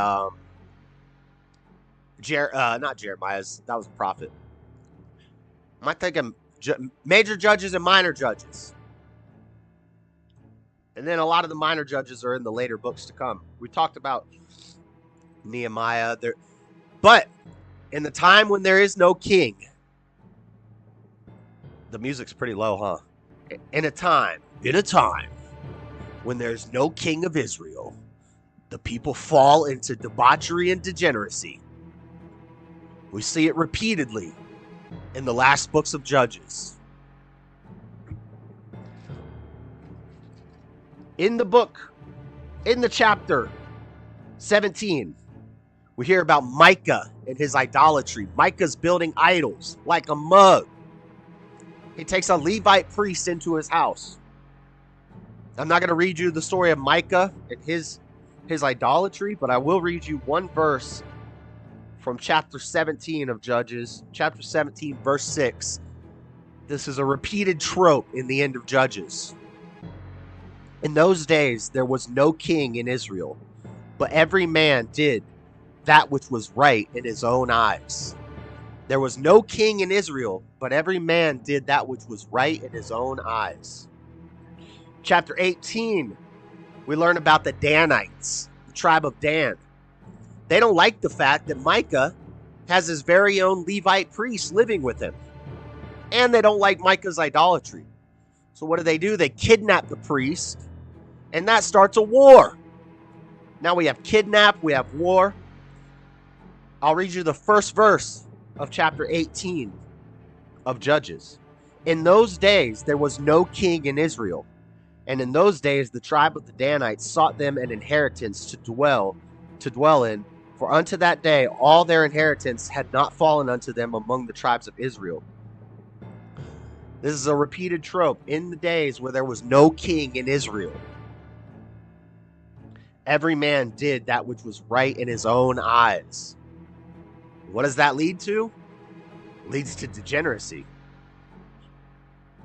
Now we're going to get into chapter 19. This is where it gets real dark, boys. This is where it gets real dark. Let's turn the music off. Chapter 19. The darkest, most disturbing, one of the darkest, most disturbing stories in the Bible. Chapter 19. We're going to go through all of chapter 19. And we're going to, I got to open a folder because we're going to look at, there's one specific part where I want to compare different translations. We're going to pull out the interlinear, look at the Hebrew. Let me see, open this. All right. Grape, dismemberment, and chaos in Judges 19 through 21. I kind of wanted to go all the way to 21 and finish out Judges, but we probably for time we'll just focus on 19 and I'll skim through 20 and 21. Because it just gets bad. It gets really bad. 20 and 21 are also dark. This is actually 19 through 21 is all kind of the events. But the trope is when there's no king in Israel, the men do that which they think was right. And it becomes a mess. So here we go. Chapter 19. And it came to pass in those days when there was no king in Israel, and there was a certain Levite sojourning on the side of Mount Ephraim, who took to him a concubine out of Bethlehem, Judah. And his concubine played the whore against him and went away from him unto her father's house to Bethlehem, Judah, and was there 4 whole months. So he gets a concubine. She runs away from him and goes and lives with her father. She played the whore. She sexed him up and then she left. She went to live with her daddy. So he chased her. He went to her dad's house. And her husband arose and went after her to speak friendly unto her, and to bring her again, having his servant with him and a couple of asses, those are donkeys. And she brought him into her father's house. And when the father of the damsel saw him, he rejoiced to meet him. And his father-in-law, the damsel's father, retained him, and he abode with him 3 days. So they did not eat and drink and lodge there. This is daddy playing mama. This is the concubine's daddy playing mama. He wants to keep him there. Instead of them going out as they're supposed to do and being fruitful and multiplying in all the regions of the earth, dad wants to keep his daughter in the house with him. A little, not nepotism, but a little, what do they call it? It's actually inaccurately named, but it's some philosophical person story. What am I thinking of? Where the boy gets with the mom, but really that story is not rightly coined, because the story is that the guy, why can't I think of his name right now? What am I thinking of? Somebody in the chat, tell me what I'm thinking of. The guy basically, a sage tells him that he's gonna marry his mother and kill his father. So to avoid that, and this is kind of like Matrix in the Oracle, to avoid that happening, he runs away from home to another land. Well, then later, his dad is walking down the road. He doesn't know his mother and father because he leaves home at a young age. And then years later, his dad is walking down the road and something happens and he ends up killing his dad. But he doesn't know it's his dad. And then, so now his mom is single. She's a widow. So she travels away to another land, and he happens to be in that land, and he meets her, and he ends up marrying her. So exactly what the lady said, he tried to avoid it, and it still ends up happening. Oh, Oedipus. Yeah, Oedipus complex. They call it an Oedipus complex. Oedipus complex. They call it an Oedipus complex, but really, it's not an Oedipus complex when you know what's happening, because Oedipus didn't want that to happen. It happened. It's more like a story of fate, because he was warned of it and he did not want that to happen. He's like, no, I'm not going to kill my dad and marry my mom. Are you crazy? And so he leaves. And then it ends up happening anyway through just a series of chance, quote unquote chance. It ends up happening anyway, exactly how the oracle had told him that it would happen. And so Oedipus didn't knowingly kill his dad and marry his mom. He was trying to avoid killing his dad and marrying his mom. Oedipus complex is more like you willingly stay with your mom forever and become a sonsman, basically. So I don't know if Oedipus complex is right. Anyway, back to the story. That's kind of like what's happening here. The dad wants to keep the daughter in the house, and the man comes, and the dad's trying to keep the man there for days. And it came to pass on the 4th day, when they arose early in the morning, that he rose up to depart. And the damsel's father said unto his son-in-law, comfort thine heart with a morsel of bread, and afterward go your way. And they sat down and did eat and drink, both of them together. For the damsel's father had said unto the man, be content, I pray thee, and tarry all night, and let thine heart be merry. When the man rose up to depart, his father-in-law urged him. Therefore he lodged there again. So every day the guy's like, okay, I gotta go. We gotta go. And the dad's like, no, stay here. No, stay here. This part of the story is kind of irrelevant. It's just interesting. And then the man rose up to depart. His father-in-law urged him, therefore he lodged there again. And he rose early in the morning on the 5th day to depart. And the damsel's father said, comfort thy heart, I pray thee. And they tarried until afternoon, and they did eat, both of them. And when the man rose up to depart, he and his concubine and his servant, his father-in-law, the damsel's father, said unto him, behold now, the day draweth toward evening. I pray you tarry all night. Behold, the day groweth to an end. Lodge here, and thine heart may be merry. And tomorrow get you early on your way, that thou mayest go home. But the man would not tarry that night, but he rose up and departed, and came over against Jebus. which is Jerusalem. And there were with him 2 asses saddled. His concubine also was with him. So this is kind of like, I feel like this lead-in is to show that this guy had many chances to avoid what ends up happening, but it's like it almost goes to like a free will argument that what's going to happen is going to happen, because there's many chances he could have stayed at the father's house and he would have been fine. When they go to Jebus, when they're passing Jebus, and when they were by Jebus, the day was far spent, and the servant said unto his master, Come, I pray thee, and let us turn into the city of the Jebusites and lodge in it. So the slave or the servant is saying to his master, let's stay here with the Jebusites in Jebus. Let's stay here for the night. And his master said unto him, We will not turn aside hither into the city of a stranger that is not of the children of Israel. We will pass over to Gibeah. Big mistake, buddy. Big mistake, buddy. So see, he could have stayed with the father, but he didn't. He left on the 5th day. It just happened to be, he stayed for a while and he just happened to leave on that day. And then his servant says, let's go here to this city. And he says, no, those aren't Israelites. We're going to stay where the Israelites are at. So let's go a little farther into Gibeah. And it just goes to show that it's not chance, it's destiny, it's fate. Because if he would have stayed in Jebus, then they would have been fine. If they would have stayed with the father, they would have been fine. But instead he said unto his servant, Come and let us draw near to one of these places to lodge all night in Gibeah or in Ramah. And they passed on and went their way, and the sun went down upon them, which they were by Gibeah, which belongeth to Benjamin, the tribe of Benjamin.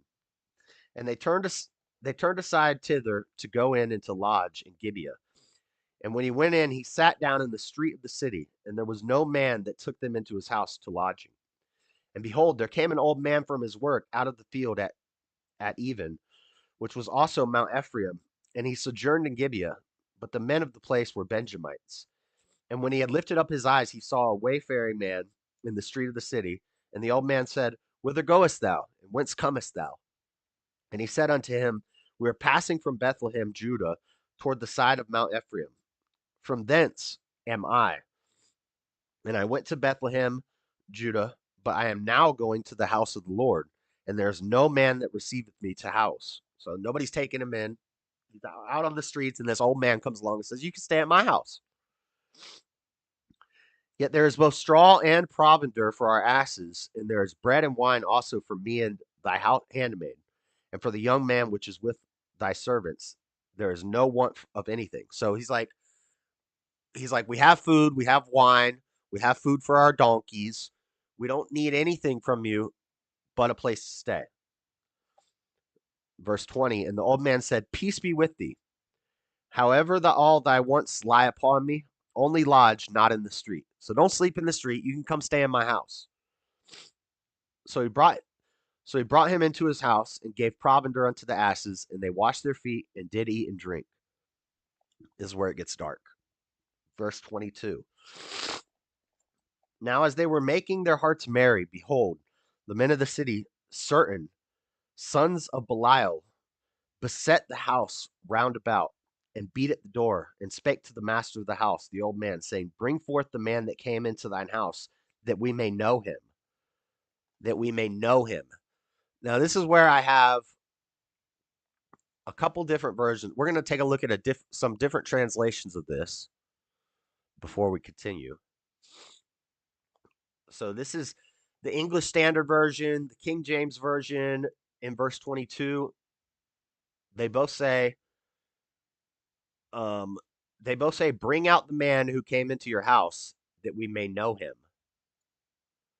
But if we look at the New International Version, the NIV, or the New King James, we'll just look at those two. Let's see, New American, where's the NIV? The NIV in verse 22 says, So this is less of a literal translation. Bring out the man who came to your house so we can have sex with him.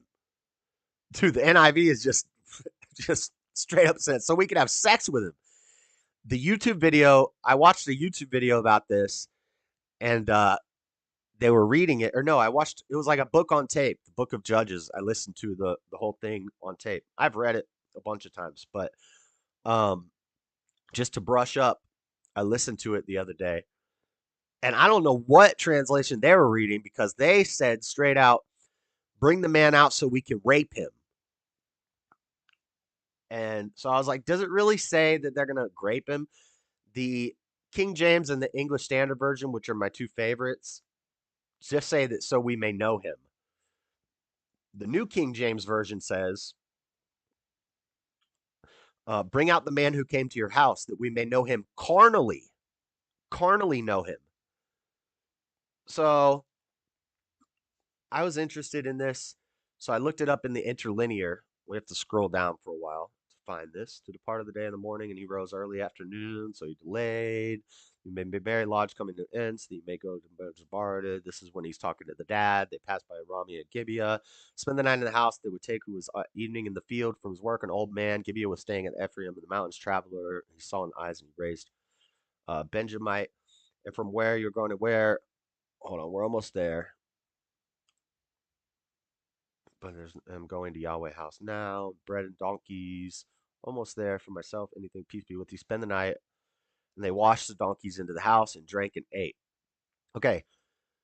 So in Hebrew, the direct translation, okay, Belial, perverted, means perverted in Hebrew. And Belial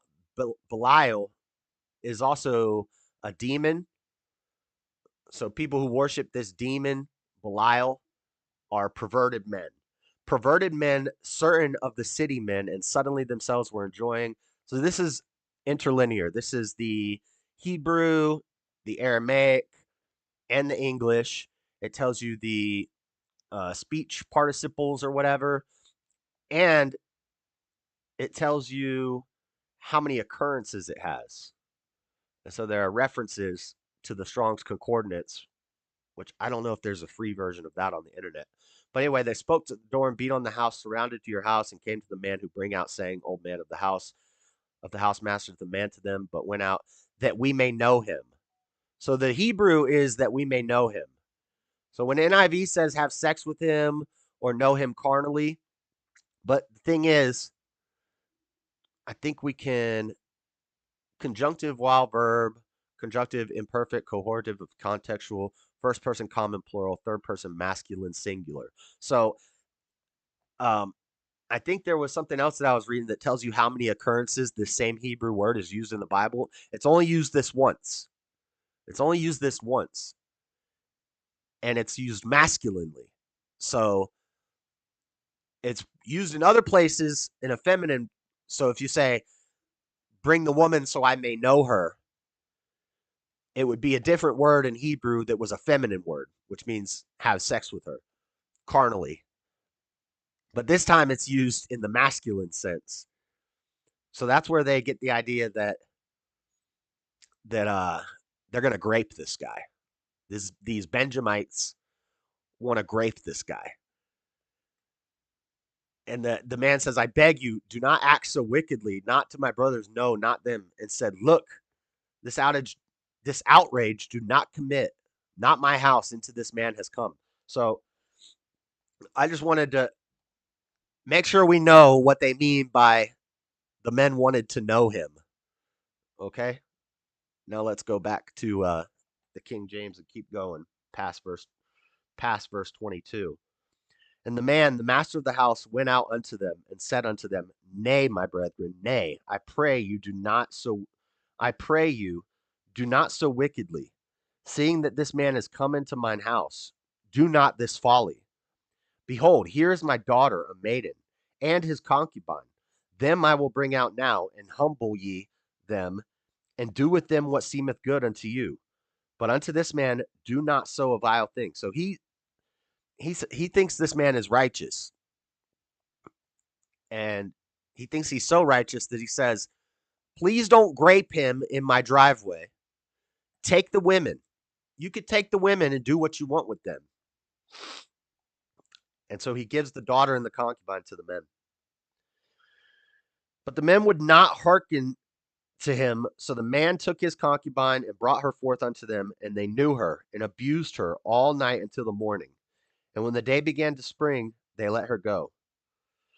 Then came the woman in the dawning of the day and fell down at the door of the man's house where the Lord was till it was light. So just imagine, they don't want the daughter, but they say, well, take the concubine. He pushes his concubine out. He closes the door, and they just abuse her all night long. And in the morning, and they're just in the house. What are they doing in the house? They're just chilling in the house while this is happening. Like, oh, well, too bad. Poor concubine. You know, but Estes. What am I talking about? The daughter is the concubine. It's not two women. I'm sorry. I misspoke. It's not two women. The daughter of the man is the No, it's not. There's two women because it's the man. This is not the father's house. This is another guy's house. And so his daughter and his concubine, they don't take the daughter, they take the concubine, though. They push the concubine out into the street. The men abuse her all night. She crawls to the door. She knocks on the door. She's saying, let me in, please. I'm dying out here. Let me in, let me in. She's banging on the door. They don't open the door. And her Lord rose up in the morning and opened the doors of the house. So he just went to bed. He's just sleeping. He just went to bed. He's like, whatever. Guess my concubine's out there getting plowed by a bunch of Benjamites. And he's just sleeping, letting it happen. And then he wakes up and he goes to the door and opens the door to leave. And she's laying there on the ground. Rose up and opened the doors of the house and went out to go his way. And behold, the woman, his concubine, was fallen down at the door of the house, and her hands were upon the threshold. And he said unto her, up, and let us be going. Get up, let's go. But none answered. Then the man took her up upon an ass, and the man rose up and got him unto his place. So she's dead. She's dead. She's on the ground dead. He just says, get up, let's go. After sleeping all night while she was getting destroyed in the streets. She crawls back to the door, bangs on the door. They don't open it. He's sleeping. They're all sleeping. They've been drinking all night. They're passed out. He wakes up. He says, let's go. And she's dead. The next thing he does is kind of weird, though, because it doesn't seem like he's that upset to lose his concubine. He's more upset by the travesty that these so-called Israelites did, because he went to this city because he didn't want to stay in the other city because there weren't Israelites there. He wanted to go to the land of his brothers. And his brother tribe of Israel did this to his concubine. He's less concerned with the fact that she died. He's more concerned with the evil, the wickedness that these men had done. And he was coming to his, and when he was coming to his house, he took a knife and laid hold on his concubine and divided her together with her bones into 12 pieces and sent her into all the coasts of Israel. And it was so that all that saw it said there was no such deed done nor seen from the day that the children of Israel came up out of the land of Egypt unto this day. Consider of it, take advice, and speak your minds. I like that last line. So he was so mad. He didn't care that she died. He wasn't concerned with her when she was dying. But when it happened, he was so, I guess, mad about it, or what, about what his brother tribes have done, that he chopped her up into 12 pieces and he mailed her to all the tribes of Israel. And he said, look at this travesty that's happened. And he said, consider of it, take advice, and speak your minds. That's deep. That's deep. Chapter 20, they go to war with the Benjamites because of what happened. Everybody's pissed off at the Benjamites now. They're like, this is horrible. We just got a chunk of this woman in the mail. So they go to war with the Benjamites. They wipe out almost all of the Benjamites. They only leave 600 men. They kill everybody except 600 men. And I think 400 women.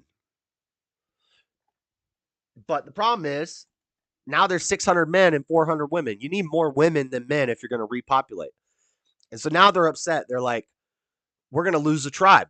We just basically wiped out a tribe of Israel. We need to give them another chance. We need to show them some forgiveness, some mercy.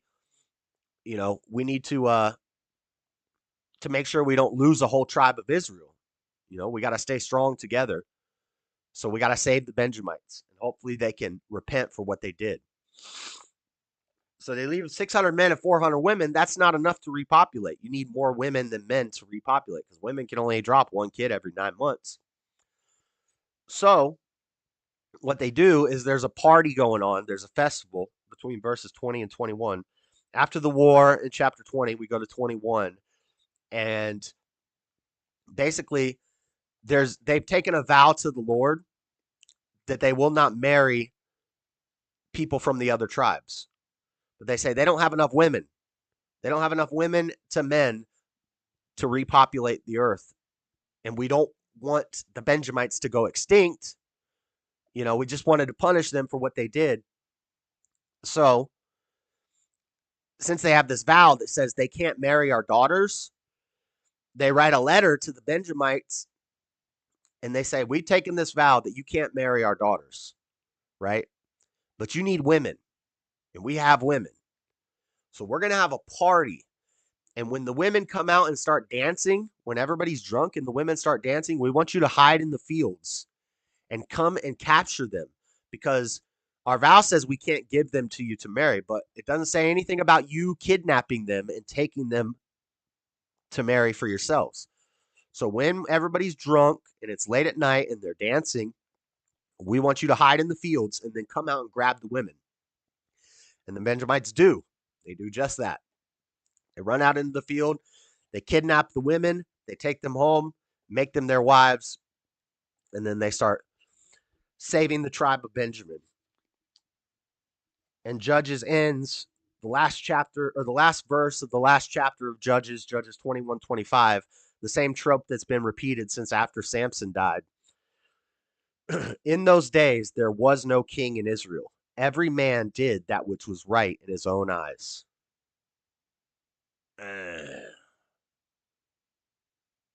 One more time, pay attention. In those days, there was no king in Israel. Every man did that which was right in his own eyes. That's moral subjectivity. That's when you don't have a king, when you don't have a strong leader, when you don't have law and order, when you don't have authority that comes from God to men, to the wife, to the children, to the community, when you don't follow that order of God, when you reject authority, and you have moral subjectivity where everybody just makes up their own, oh, this is right for me and that's right for you, and as long as we don't hurt each other, it'll all be fine, right? It'll all be a utopia. It'll be great. We don't have to have any leadership and kings. Nobody likes a king. Screw you, mom and dad. Nobody likes having a king. In those days, there was no king in Israel. Every man did that which was right in his own eyes. And what does that lead to? It leads to kidnapping and rape and abuse and assault and wars and tribes being wiped out and selling your daughters and a bunch of other just moral depravity, because there's no grounding. There's no foundational basis for anybody's morals. There's no objective morals. It's just everybody does what's right in their own eyes. And if it's right in your eyes not to hurt people, but it's right in my eyes to hurt people. You believe in property rights? I don't believe in property rights. I'm going to take your property because I need it. And it's better if I have it. So I'm just going to kill you. In my eyes, that's right. And you believe morals are subjective. You don't have a foundation for your morals. So you can't tell me that I'm wrong for that. That's just the way my brain fizzles. I'm Jeffrey Dahmer. I like to eat people. You can't tell me I'm wrong for that. That's the way my brain evolved. That's the random chances in the universe and everything and the causality of the universe. And it's just naturalism. And it's just how it came to be. I don't know. I didn't make myself this way. It's just how I am. What's wrong with it? You can't tell me it's wrong. I think your way of life is wrong. Oh, you want to be nice? You want to be nice and have a nice house and stay to yourself and blah, blah, blah. I don't like that. I'm against that.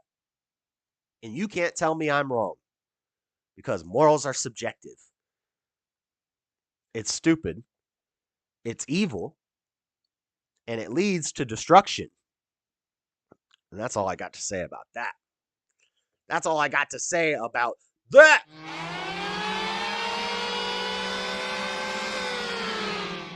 What's a little Bible thumping? Just a little Bible thumping for you. It's been a while. See, it's not too disturbing.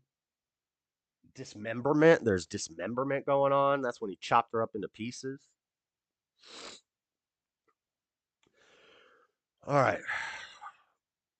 Enough of that. That was pretty quick. The intellectuals say everything is subjective.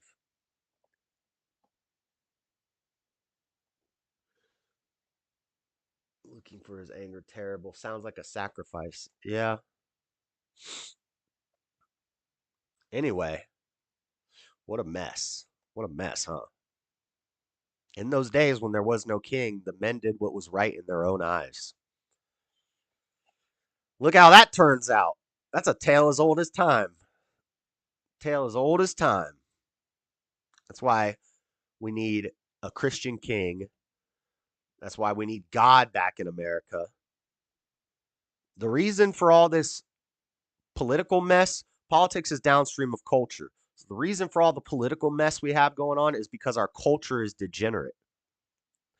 The reason our culture is degenerate is because culture is downstream of theology.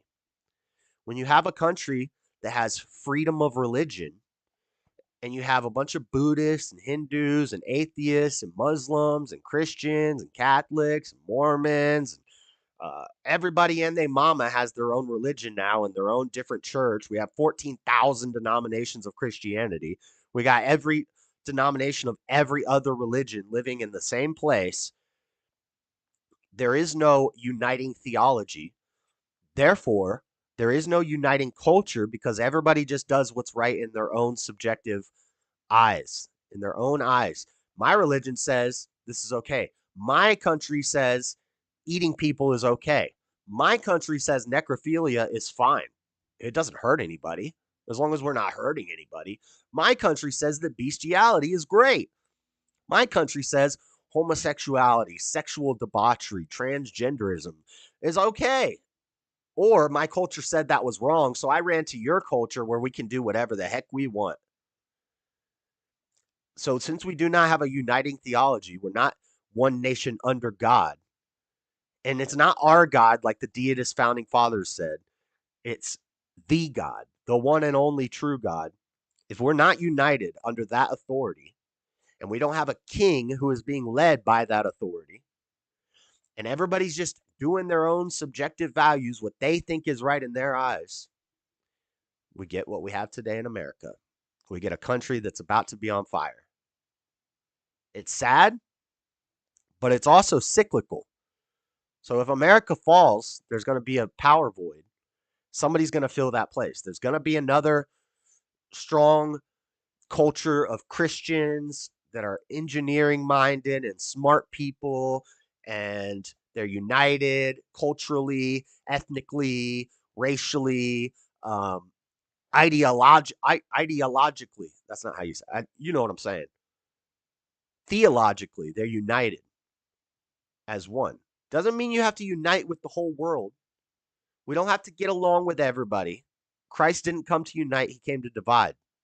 But he didn't come to divide Christians from other Christians, from other Christians, from other Christians.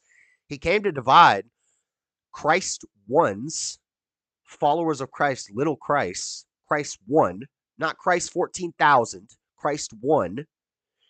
He came to unite them against evil, to divide us from the evil. So when you watch America fall over the next 10 years and we all start running to Hungary, just remember it's cyclical. You know, if you survive, I don't like running, I don't like white flight, but it may get to a point where when they start dropping fake nukes on people and China invades our shores and we got Muslim splinter cells or whatever the heck they're called, secret cells or uh, you know what I'm trying to say, all over the country, and we got everybody coming in from every side, attacking us from every side.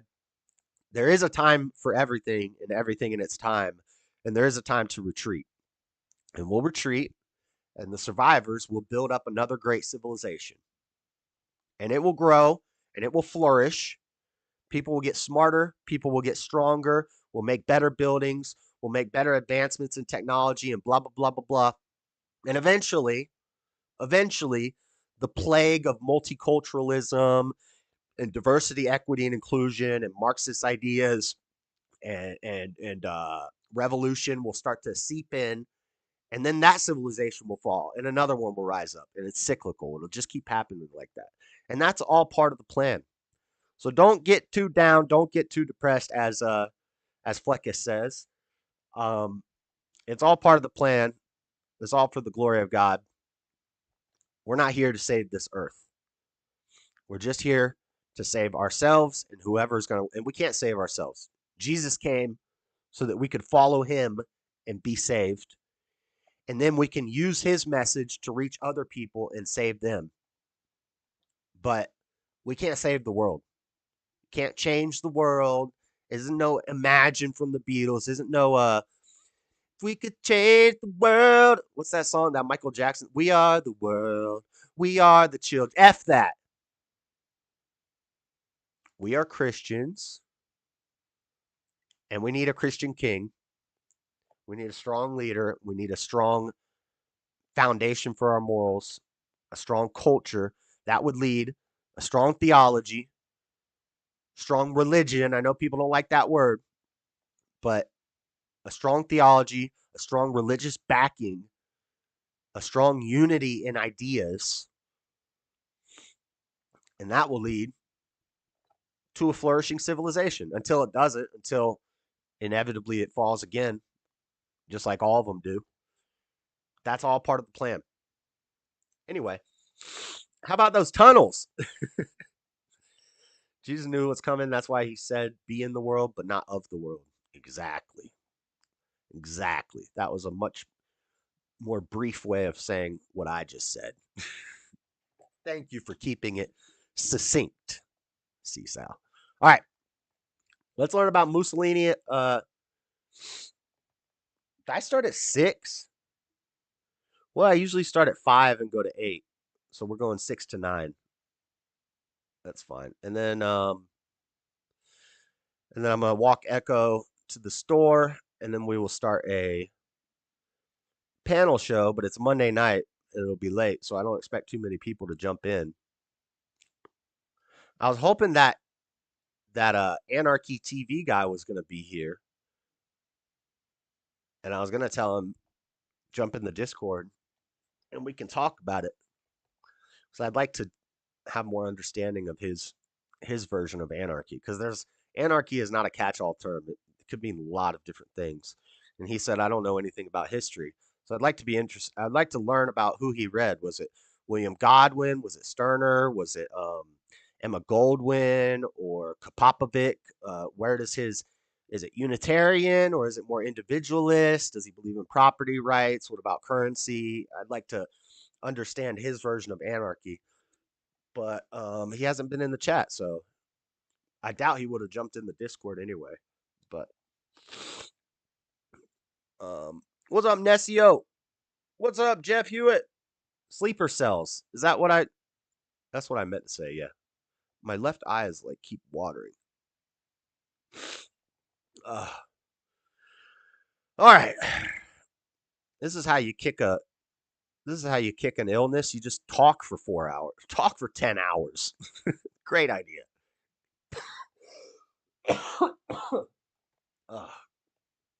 Ay caramba. All right, one last segment. Let's keep on dissecting a dictator. Dissecting a dictator. This week. Oh, it's dark. This week,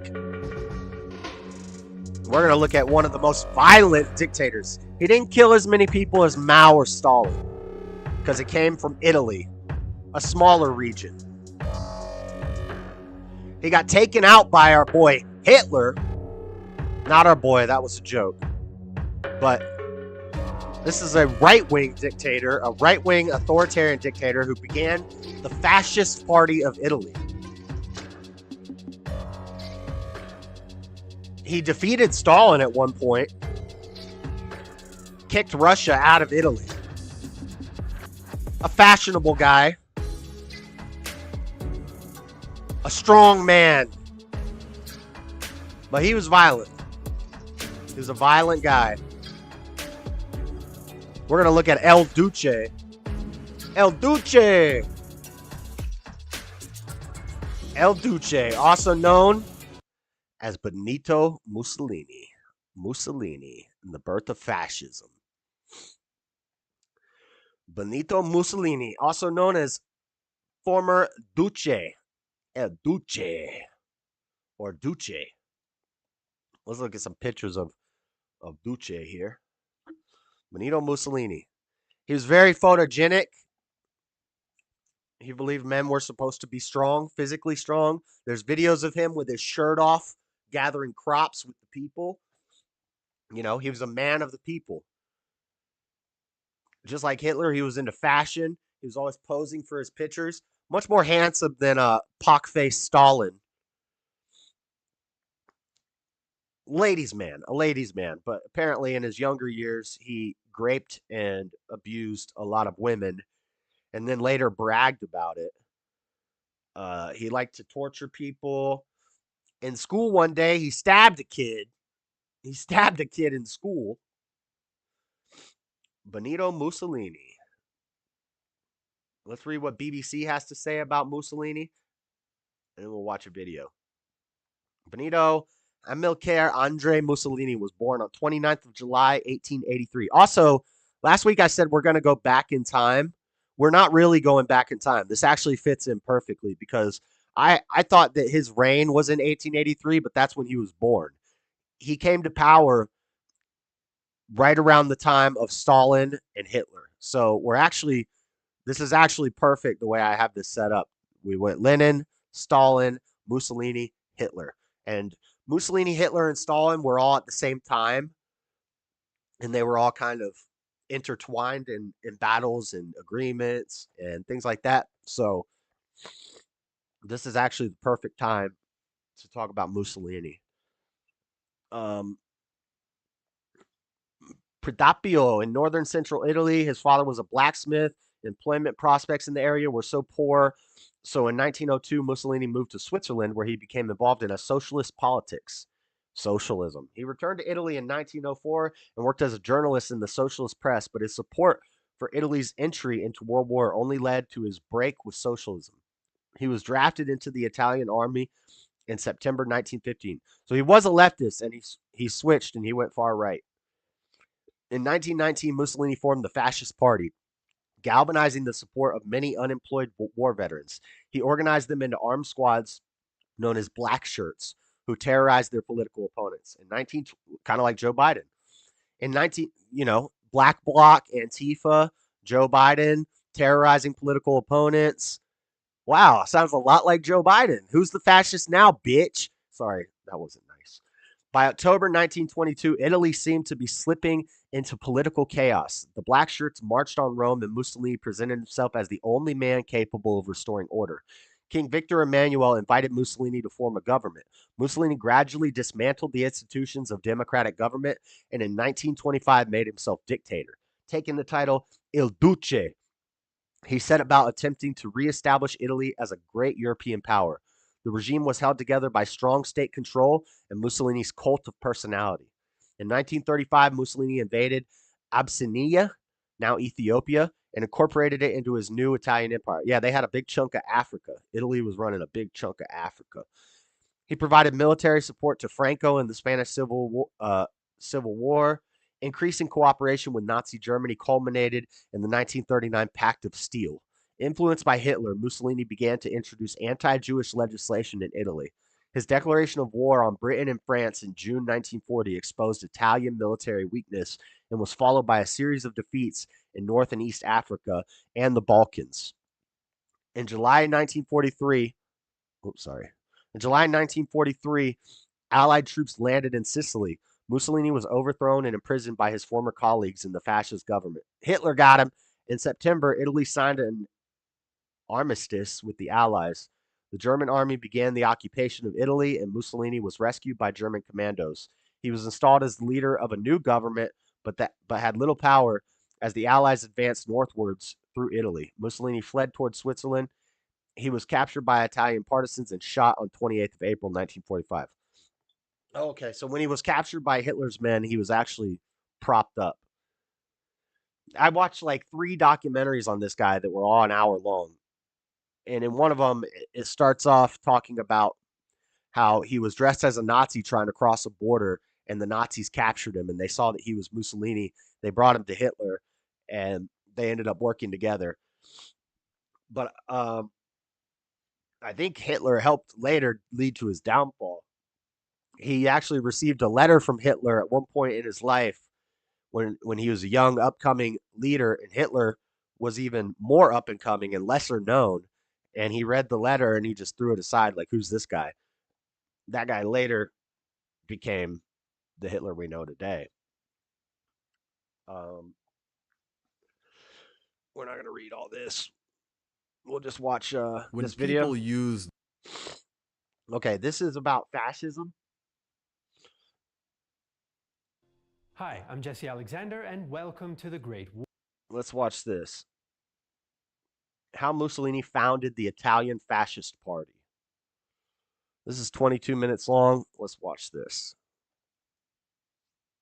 The First World War was a national trauma for Italy, but even though the country was on the winning side, Italian society and politics were more angry. Get a buy me a coffee? Why? Why would I do that when I have Cashapp? Just Cashapp. Or Venmo or PayPal. Why would I get buy me a coffee? So I could pay them a chunk? And divided than before. The post-armistice years were marked by economic problems, social unrest, political street violence, and terrorist attacks.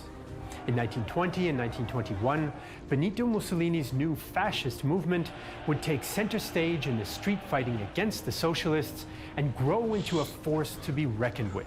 So today, we'll take a look at Italy's post-war political violence and Mussolini's metamorphosis from socialist to fascist.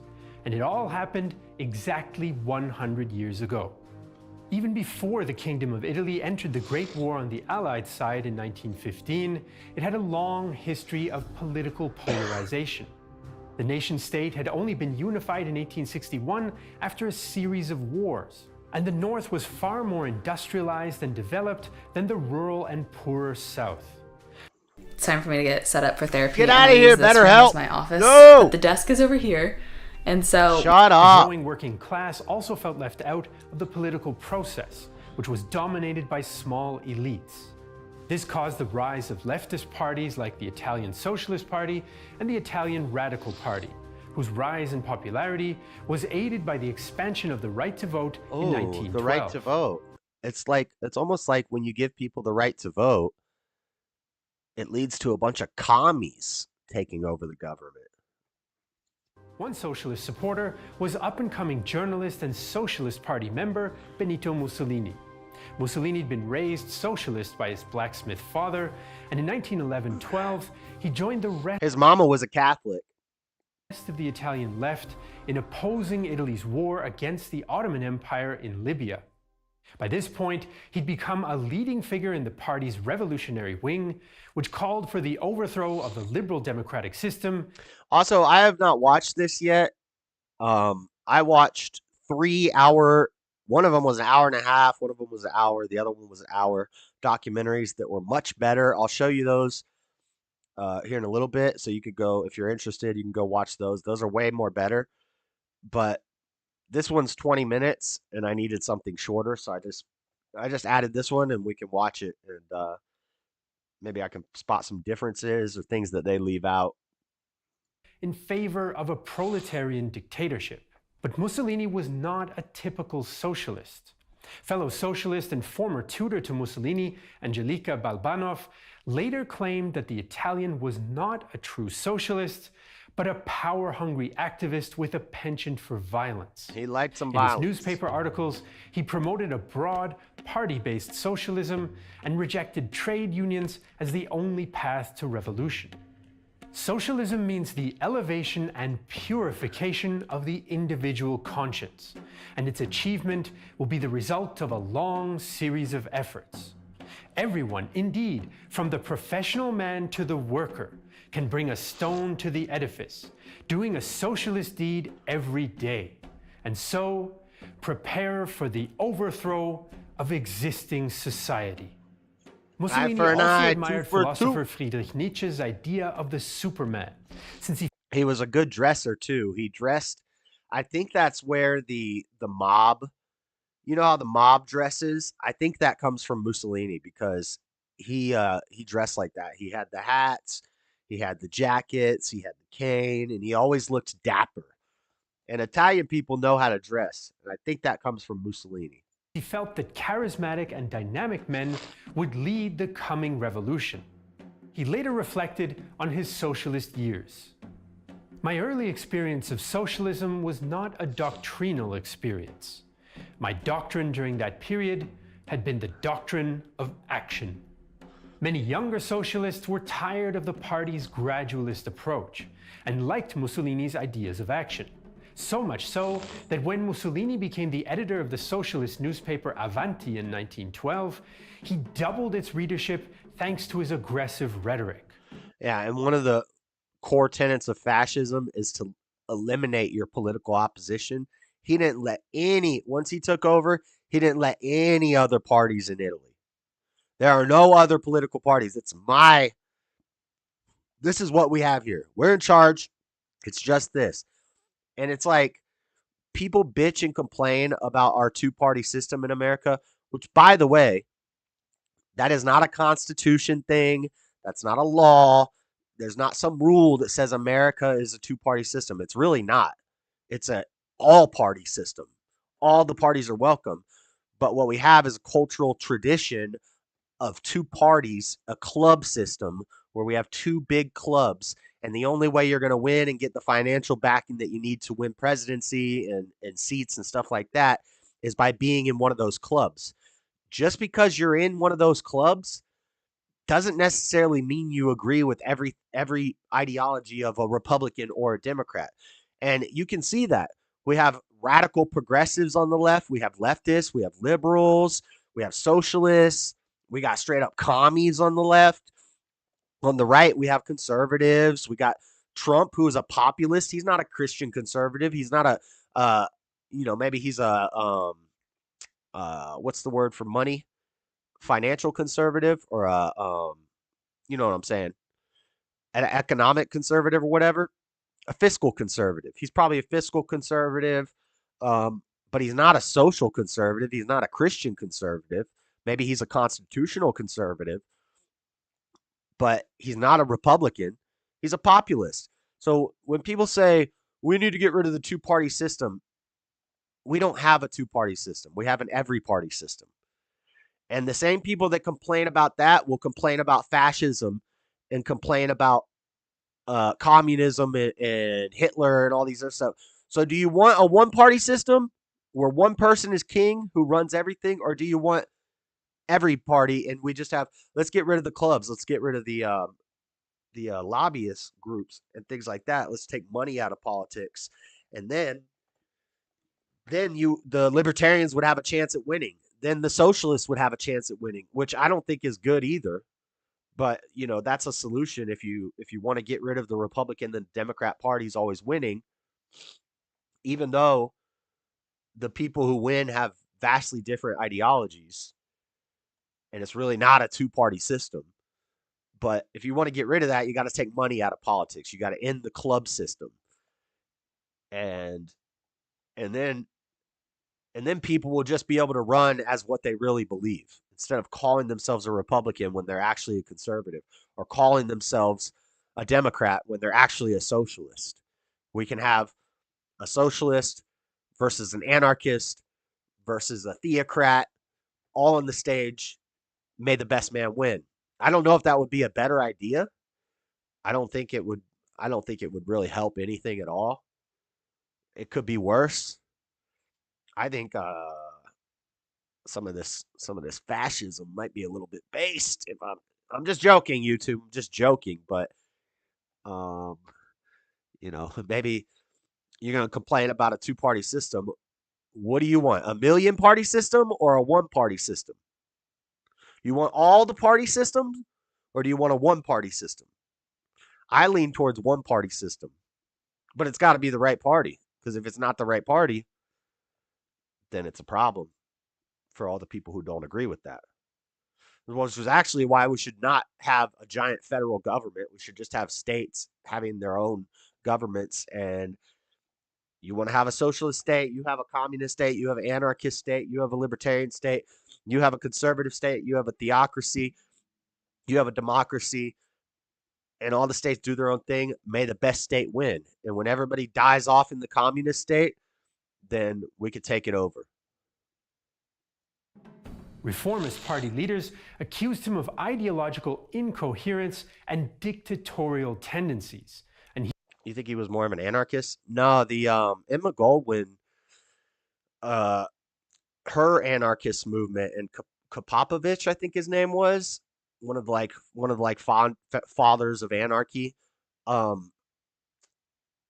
happened was a bunch of people from Spain, Italy, and Russia who were mad at Mussolini and Stalin and Hitler, a bunch of people from Germany, became anarchists because they hated the authoritarian government that they came from, where they watched everything get destroyed.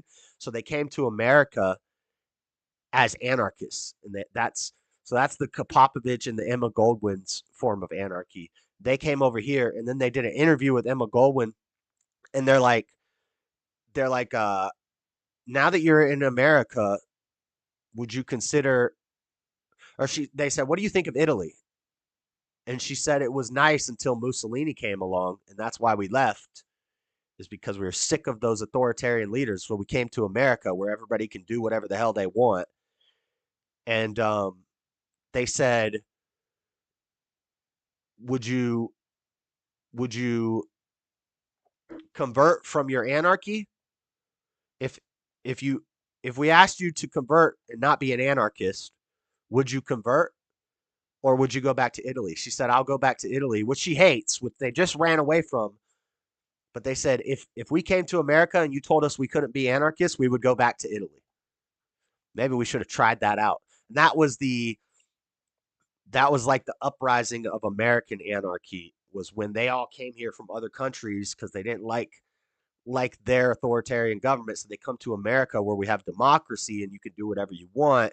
And then they started the American Anarchist Party, which was a bunch of mess. That was like punk rockers and stuff and hippies. And yeah, there was previous forms of anarchy, but that's when it really rose to popularity in America. There was like William Goodwin and Stirner. I forget his first name. I think it was Joseph Stirner. Maybe I'm thinking of Joseph Stalin, but Goodwin was more of an individualist. Stirner was more of a utilitarian. I'm sorry. And anyway, he was dismissed from some socialist newspapers. So by the time Italy was ready to join the Great War on the Allied side in 1915, Mussolini was an unusual but influential socialist who began to rub party leaders the wrong way. It was the war that would seal his split with the socialists. The outbreak of war in July 1914 led to heated debates in Italy. The country was allied to Germany and Austria-Hungary, but only in case of a defensive war. Liberals and reformist socialists argued for neutrality, while diverse groups from the right and the left called for intervention on the Allied side. Nationalists like poet Gabriele D'Annunzio wanted to go to war to expand Italian territory and influence, while some left-wing revolutionaries hoped that war would lead to the overthrow of the aristocracy and the old order. In July 1914, Mussolini felt that the war was a bourgeois imperialist adventure and argued for neutrality. But by October, he wanted, quote, active and working neutrality, and eventually he came to see the war as an opportunity that could not be missed. We have the privilege of living at the most tragic hour in world history. Do we, as men and as socialists, want to be inert spectators in this huge drama? Or do we want to be, in some way and some sense, the protagonists? This was not a popular view in the Socialist Party, which had an official policy of neither support nor sabotage for the war. Mussolini's article caused him to resign from the Avanti newspaper and be expelled from the party, one of the most important moments in his break with socialism. Mussolini continued to develop his own idea of the war.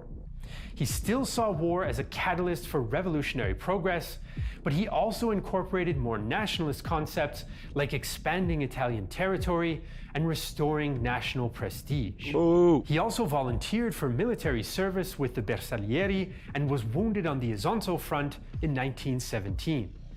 To spread his vision, Mussolini founded a newspaper called Il Popolo d'Italia with money from industrial donors like Fiat.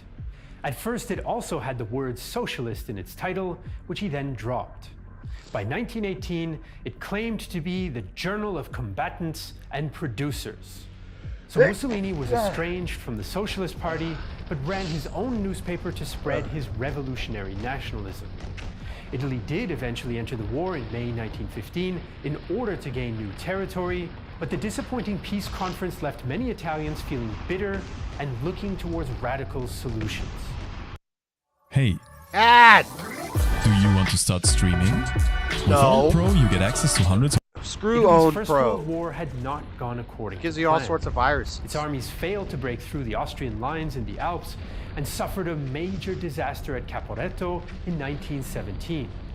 The belated victory at Vittorio Veneto in 1918 didn't do much to change the critical attitude of its allies either. Like this quip reported by British Ambassador to France, Edward Stanley. They all say that the signal for an armistice was the signal for Italy to begin to fight. During the war, Mussolini abandoned his belief that war could bring social revolution. At first, he praised the Bolshevik Revolution of 1917 in Russia, but Vladimir Lenin's peace deal with Germany was a crushing blow to Mussolini's theory. Mussolini gave up on revolutionary socialism for good, and for the time being, he was not strictly tied to one ideology. An Italian police report came to that same conclusion. Mussolini was intensely ambitious, but did not always stick to his convictions and ideals. After the war, nationalists like D'Annunzio were disappointed that the peace deal did not grant Italy as much territory as its government had asked for, and considered the war a mutilated victory. They felt that Italy's sacrifice of 600,000 dead had been betrayed by Democrats and socialists at the negotiating table in Paris and in the parliament in Rome. Mussolini also railed against the, quote, parasites of the Socialist Party, and promoted a new allegiance not based on class, but on national syndicalism supported by shared experiences. Mussolini he has 430,000 deaths attributed to him, over 400,000 killed during World War II, and another 30,000 during the Italian invasion of Ethiopia, attributed directly to him. Now, which is different from like a Mao or a Stalin or a Pol Pot, who are like wiping out entire swaths of people due to starvation. Mussolini's people weren't starving, but they were dying in war. So he's very violent and he's very crazy. This documentary is not talking a lot about his past and how he grew up and how he was a very violent kid and he just liked hurting people and he bragged about it. But Mussolini wasn't going around killing everybody in a city, wiping out a whole city because he didn't like rich people. He wasn't starving his people to death. He wasn't. He did eventually make concentration camps once he started working with Hitler, because he turned in his later life. He turned really anti-Semitic, and I guess he kind of looked up to Hitler at a point, and so he started making concentration camps for the Jews also. So that's pretty bad. But other than that, for the most part, his people were fed, but he was a warrior. He wanted to fight. He wanted to kill people in war, and he was aggressive. So his people were dying. His soldiers were dying in war. Not from starvation because they're selling all the farm stuff and all that crap, you know? Which I'm not going to say that's better, but, you know, I don't know. Maybe that's what I am saying. I don't know. He envisioned a new elite class that should lead the nation, made up of veterans of the war. He called it the trenchocracy. Many veterans, especially of the elite Arditi, liked what they read, like future fascist leader Italo Balbo. When I returned from the war, like so many, I hated politics and politicians. To come home after struggling and fighting to the country of Prime Minister Giolitti, who offered every ideal as an object of sale? No. Better to deny everything, to destroy everything, so as to rebuild everything from scratch. By 1919, frustrated nationalist veterans began to create organizations like the National Association of Combatants, and to mix with other nationalist groups like the Futurists, an artistic movement that appreciated modernity, technology, and violence. Not all veterans were violent nationalists. Many joined socialist veterans associations, and even the nationalistic associations sometimes adopted pacifist ideals. But Mussolini and others tried to control the image of the veteran for political gains, presenting them See as how he's dressed? Dressed like mobsters. Looking like John Gotti in this piece. enemies of the Bolsheviks and democratic political class.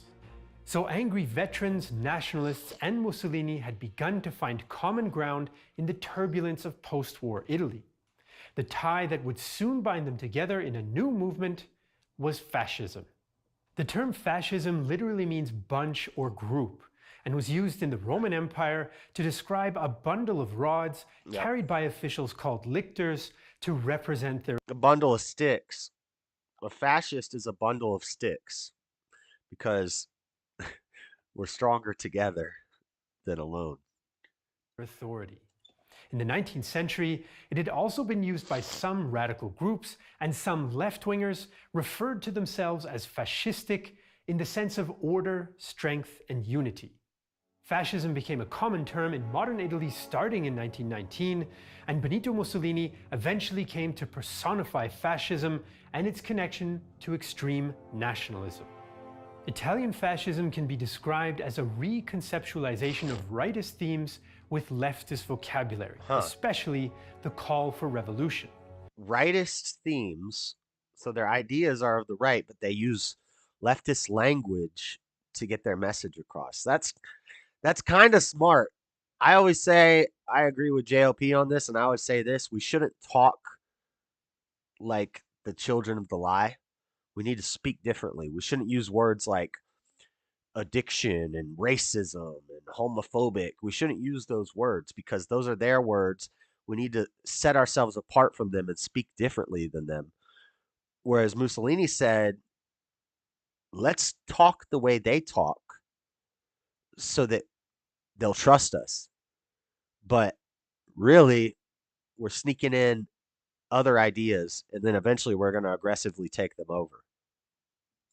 But the fascist idea of revolution was national and not class-based. Historian Emilio Gentile identified the key elements of Italian fascism. Yeah. The conception of politics as a form. Yep, the right uses the same But see, I don't think it's the same thing, Lord Spike. I think the reason the right is talking like the left is because they're becoming the left. I don't think they're pulling a fascist Mussolini move where they're like, let's talk like them, use their words, but push our ideas. I think we're actually, the Overton window in America is moving farther and farther left. So people who are on the right in America are actually just centrists. And people on the left in America are like radical leftists, like commies. And then like conservatives who are actually center right, they're not radical, they're not extreme, or a theocrat, even a theocrat like myself. I'm not an extreme authoritarian or a extreme capitalist. I'm center right. You know, of the right spectrum, I'm in the middle. So I'm not a radical. I'm not on the outer edge. But since I'm so far removed from where American politics are, because they're so far left, I'm considered a radical in America. Of art, the transformation of ideas into myths, an ambivalent attitude to the masses, which are both despised and seen as a force of change, an elitist view of historical progress, the possibility of social rebirth, and an overall pessimistic view of humanity. I remember so Come much on, ads. now. I remember more now than I did then. No. Recordings No. just got better. Double ads? No, Dana. I don't want StreamYards. Local recordings are now. With the momentum of these ideas growing, on March 23, 1919, Mussolini created the Fasci Italiani di Combattimento, or FIC. His address to the new organization connected it to his so-called trenchocracy. The meeting of March 23rd addresses its first salute and its... Trenchocracy is like, our government is ran through war. Men in the trenches. That's how we run our government. Memory and reverent thoughts to the sons of Italy who have fallen for the greatness of the fatherland and the liberty of the world. To the mutilated and the disabled. To all the fighters. To the ex-prisoners who did their duty. And it declares to be ready to vigorously support the claims of material and moral order that will be advocated by the associations of fighters. So like leading up until he gets involved with Hitler and starts making the concentration camps and stuff like that, if you just heard about his political prowess, seemed like an all right guy. Now, in some of the longer documentaries I watched where they go deeper into his personal life, and to be fair, they could be very biased. Like you could tell liberals made this documentary, so a bunch of these intellectual nerds are talking about his young life and his childhood and things like that, and like the man. Not this documentary is just talking about his government and its uprising and the wars and so on. But the other one I watched, it was a bunch of liberals talking about the man, and I took it with a grain of salt because, you know, I don't really know that all that stuff's true. You're probably just trying to make this guy out to look like the worst possible human being because he was a fascist and you hate fascists. So, but besides when he got involved with Hitler and started killing the Jays in the camps, you know, it doesn't seem so bad. June, Il Popolo d'Italia laid out the demands of the FIC. The fascists called for the abolition of the Senate, a new National Assembly, universal suffrage, a national militia, and a foreign policy that, quote, values the place of Italy in the world. It also promoted traditionally leftist ideas like an 8-hour workday, minimum wage, labor representation, a little bit and the of socialism in there. nationalization of war industries. Mussolini was trying to win over the workers while opposing what he saw as socialist elites. We can't, however, go against the people, because it was the people who fought the war. The peasants who today move to solve the agrarian question cannot be regarded by us with antipathy. But the FIC and Mussolini were still minor players in the struggle for leadership of the fascist movement.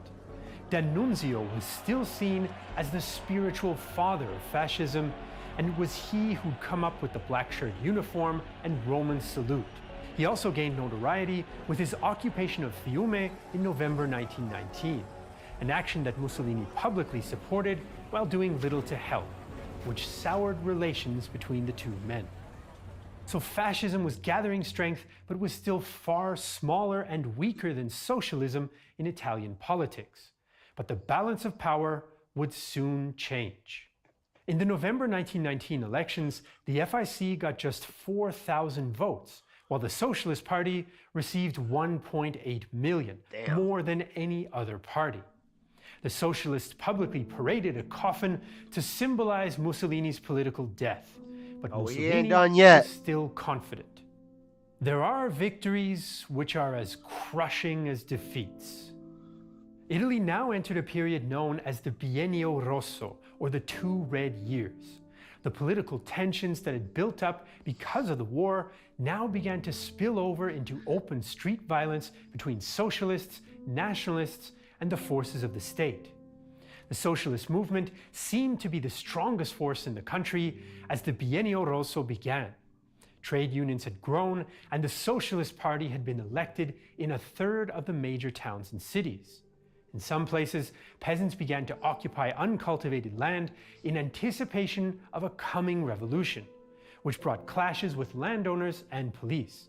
But the socialist movement was divided between moderate reformers and radical revolutionaries, led by Antonio Gramsci, who called for a Bolshevik-style revolution.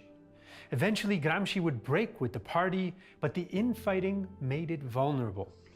Many middle-class landowners and professionals were afraid of the socialists and turned to fascism and its doctrine of action. The first major fascist raid took place on November 21st, 1919, as 300 fascists attacked socialist politicians at a swearing-in ceremony in Bologna's Palazzo da Curzio. Bologna? 10 socialists were killed in what became Bologna? Became a long campaign of political violence. Social Democrat Ivanoe Bonimo recalled. After the tragedy in Bologna, the rural property classes were stirred to action and began to meet and organize themselves.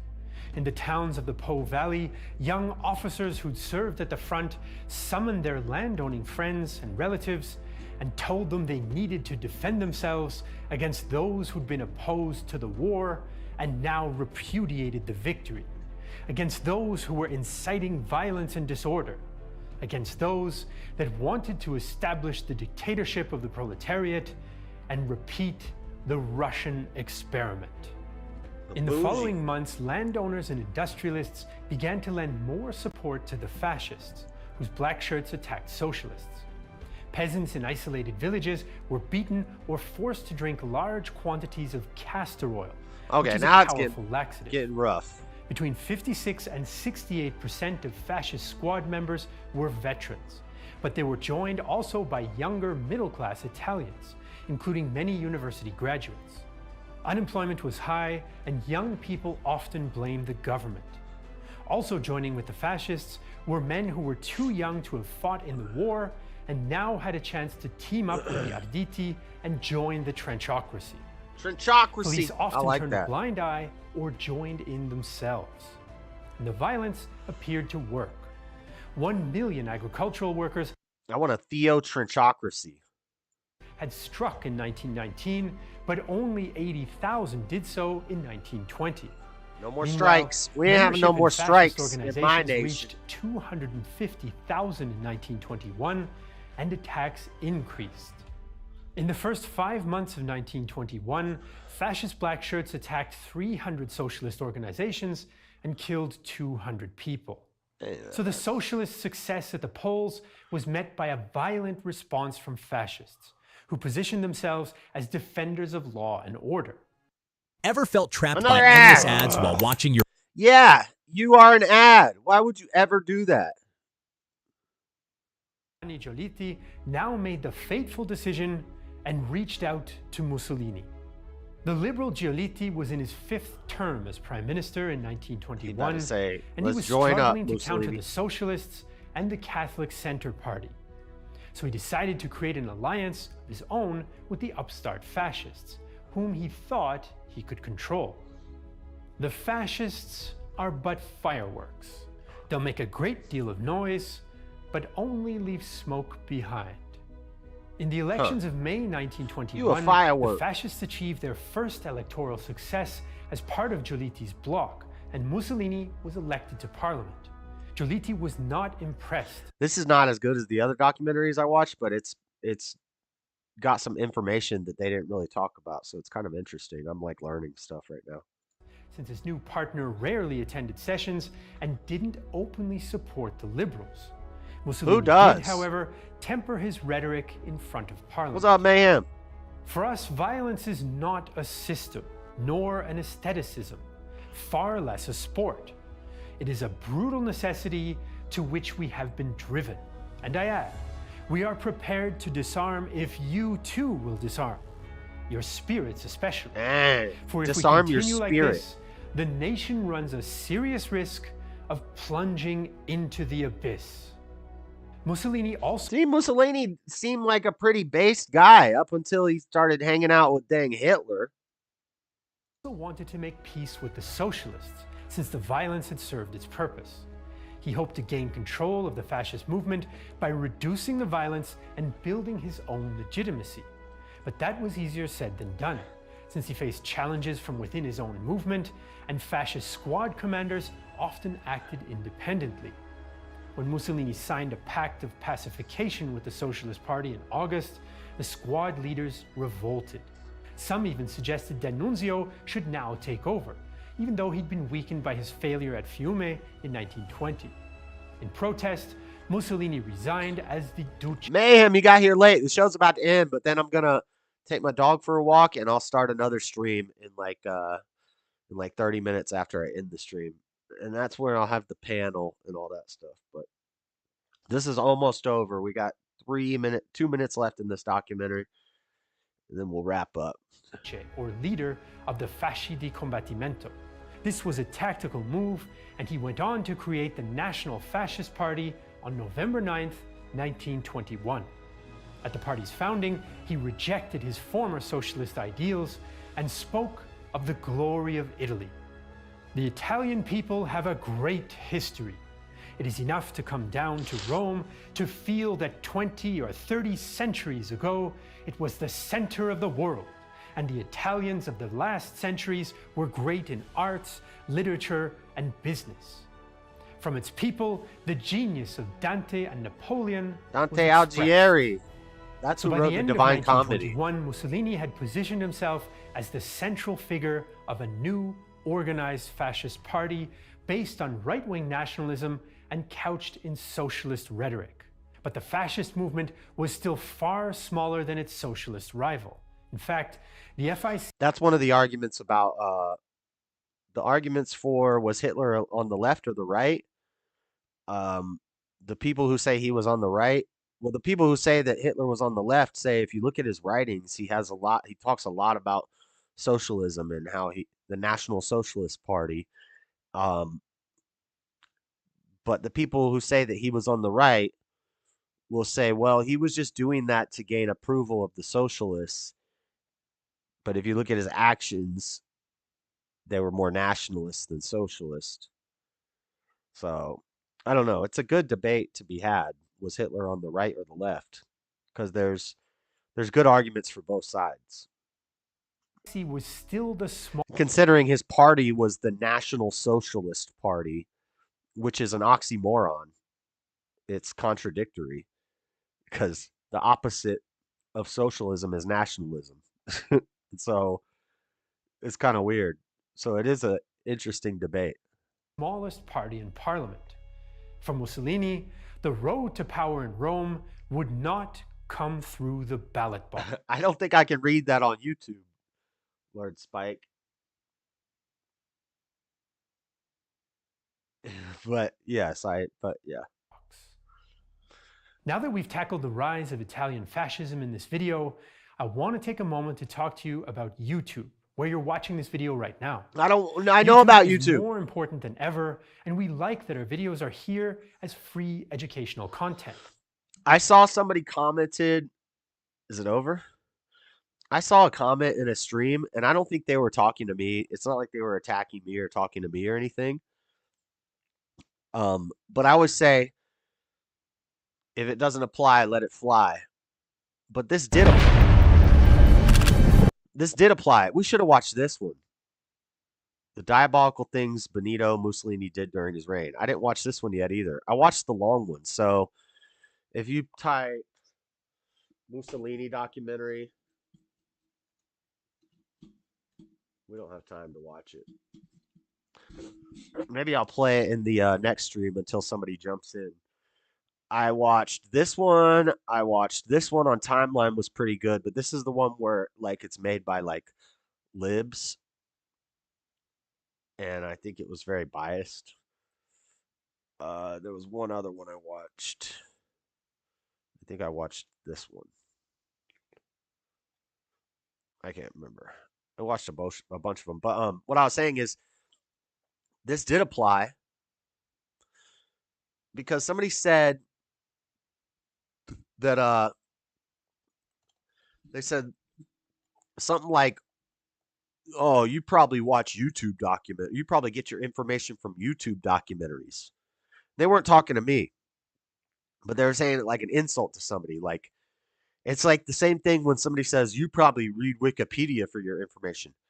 Listen, genius. YouTube documentaries, I watched a documentary made in 1937 by like some group of college students on YouTube that somebody had watched. It came out a long time ago. It's all gritty and it's like bad footage, but somebody found that and uploaded it to YouTube. So when somebody's like, you probably get your information from YouTube documentaries. What are you talking about? So is there a good place to get documentaries from, and then YouTube is a bad place? Turns out YouTube has those. I would say, where do you get your documentaries from? Netflix? Don't watch Netflix documentaries. But even then, I wouldn't say that. You can watch a Netflix documentary, but you need to take everything with a grain of salt. You can read Wikipedia and get information from it. You just need to know who's making it and that they're going to be biased and they're going to lean a certain way, and just know how to read. And then once you read it, if there's something you're questioning, you're like, oh, that seems kind of slanted. Let me check another source.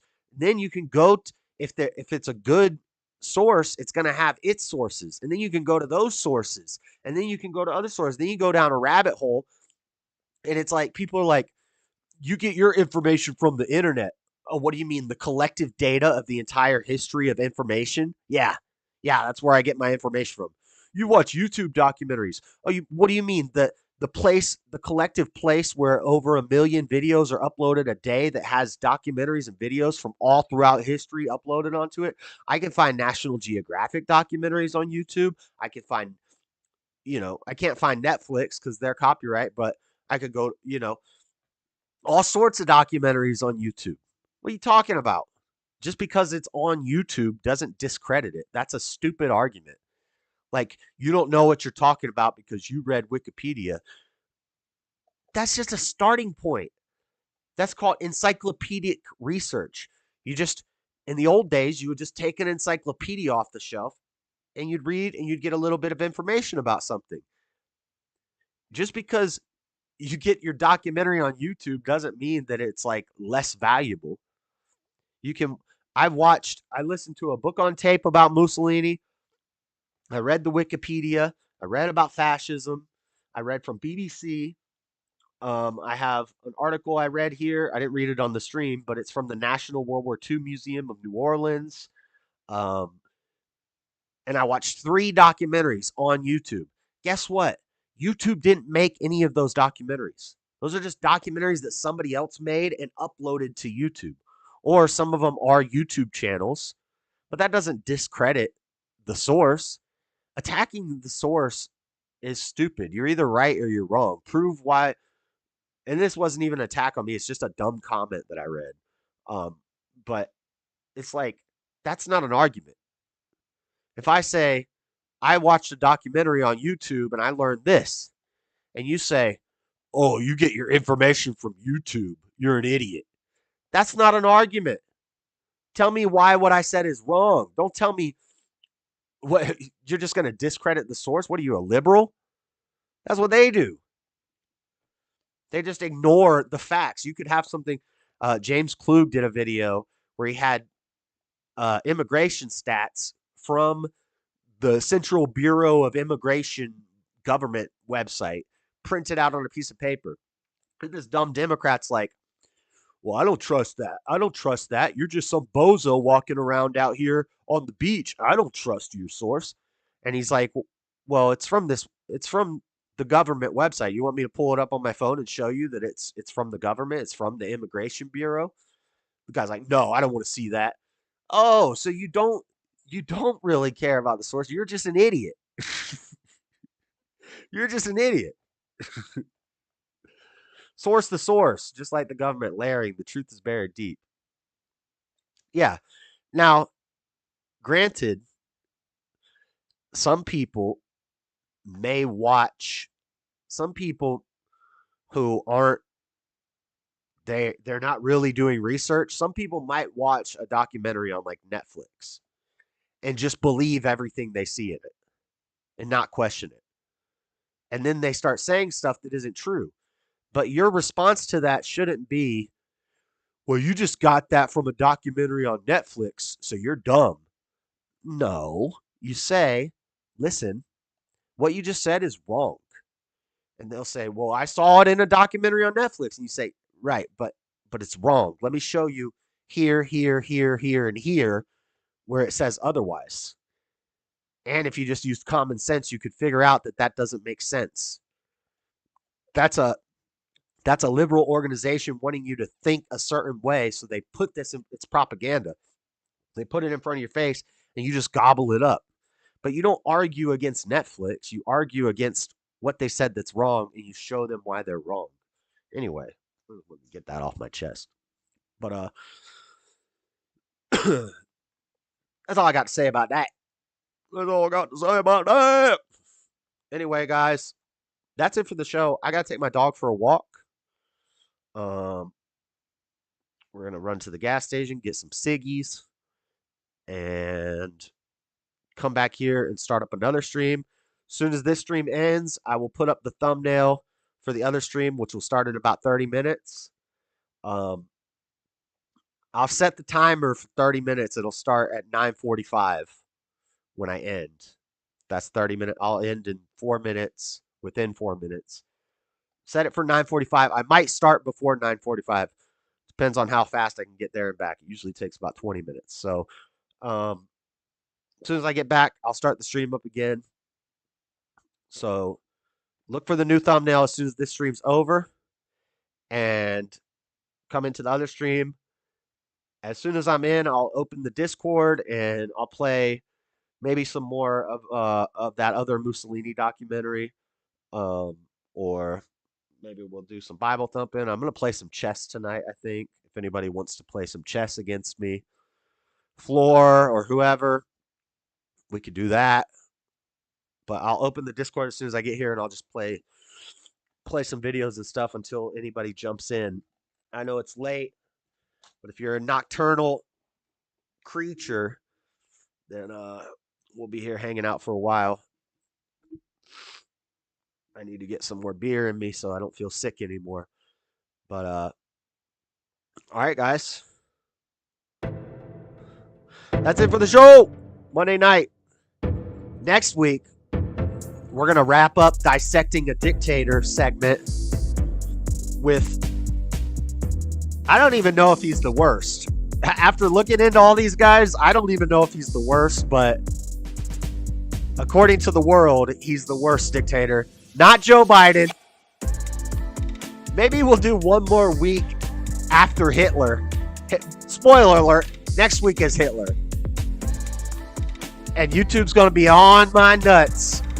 I got to be very careful about what I say. Next week, we're going to be dissecting a dictator. And we will be talking about Adolf Hitler. And maybe the following week, we'll talk about an even worse dictator known as Joe Biden. But A real fascist. Well, that's the show, guys. Hit the like button. Come to the stream that we start up in about 30 minutes. Hit the Cash App up. $, Dreadedconservative. You send a Cash App, I do push-ups. All right? Send a Cash App. Tell me in the chat, hey, I sent you a Cash App. Drop down and give me 20. And I'll do it. We got to go, ladies and gentlemen. God bless. I liked the Bible Thumpin. We'll have to bring back some short Bible Thumpin segments. But now that we're about done with the dictators, but I'll see you guys shortly. I got to walk my dog. God bless. We out. Peace.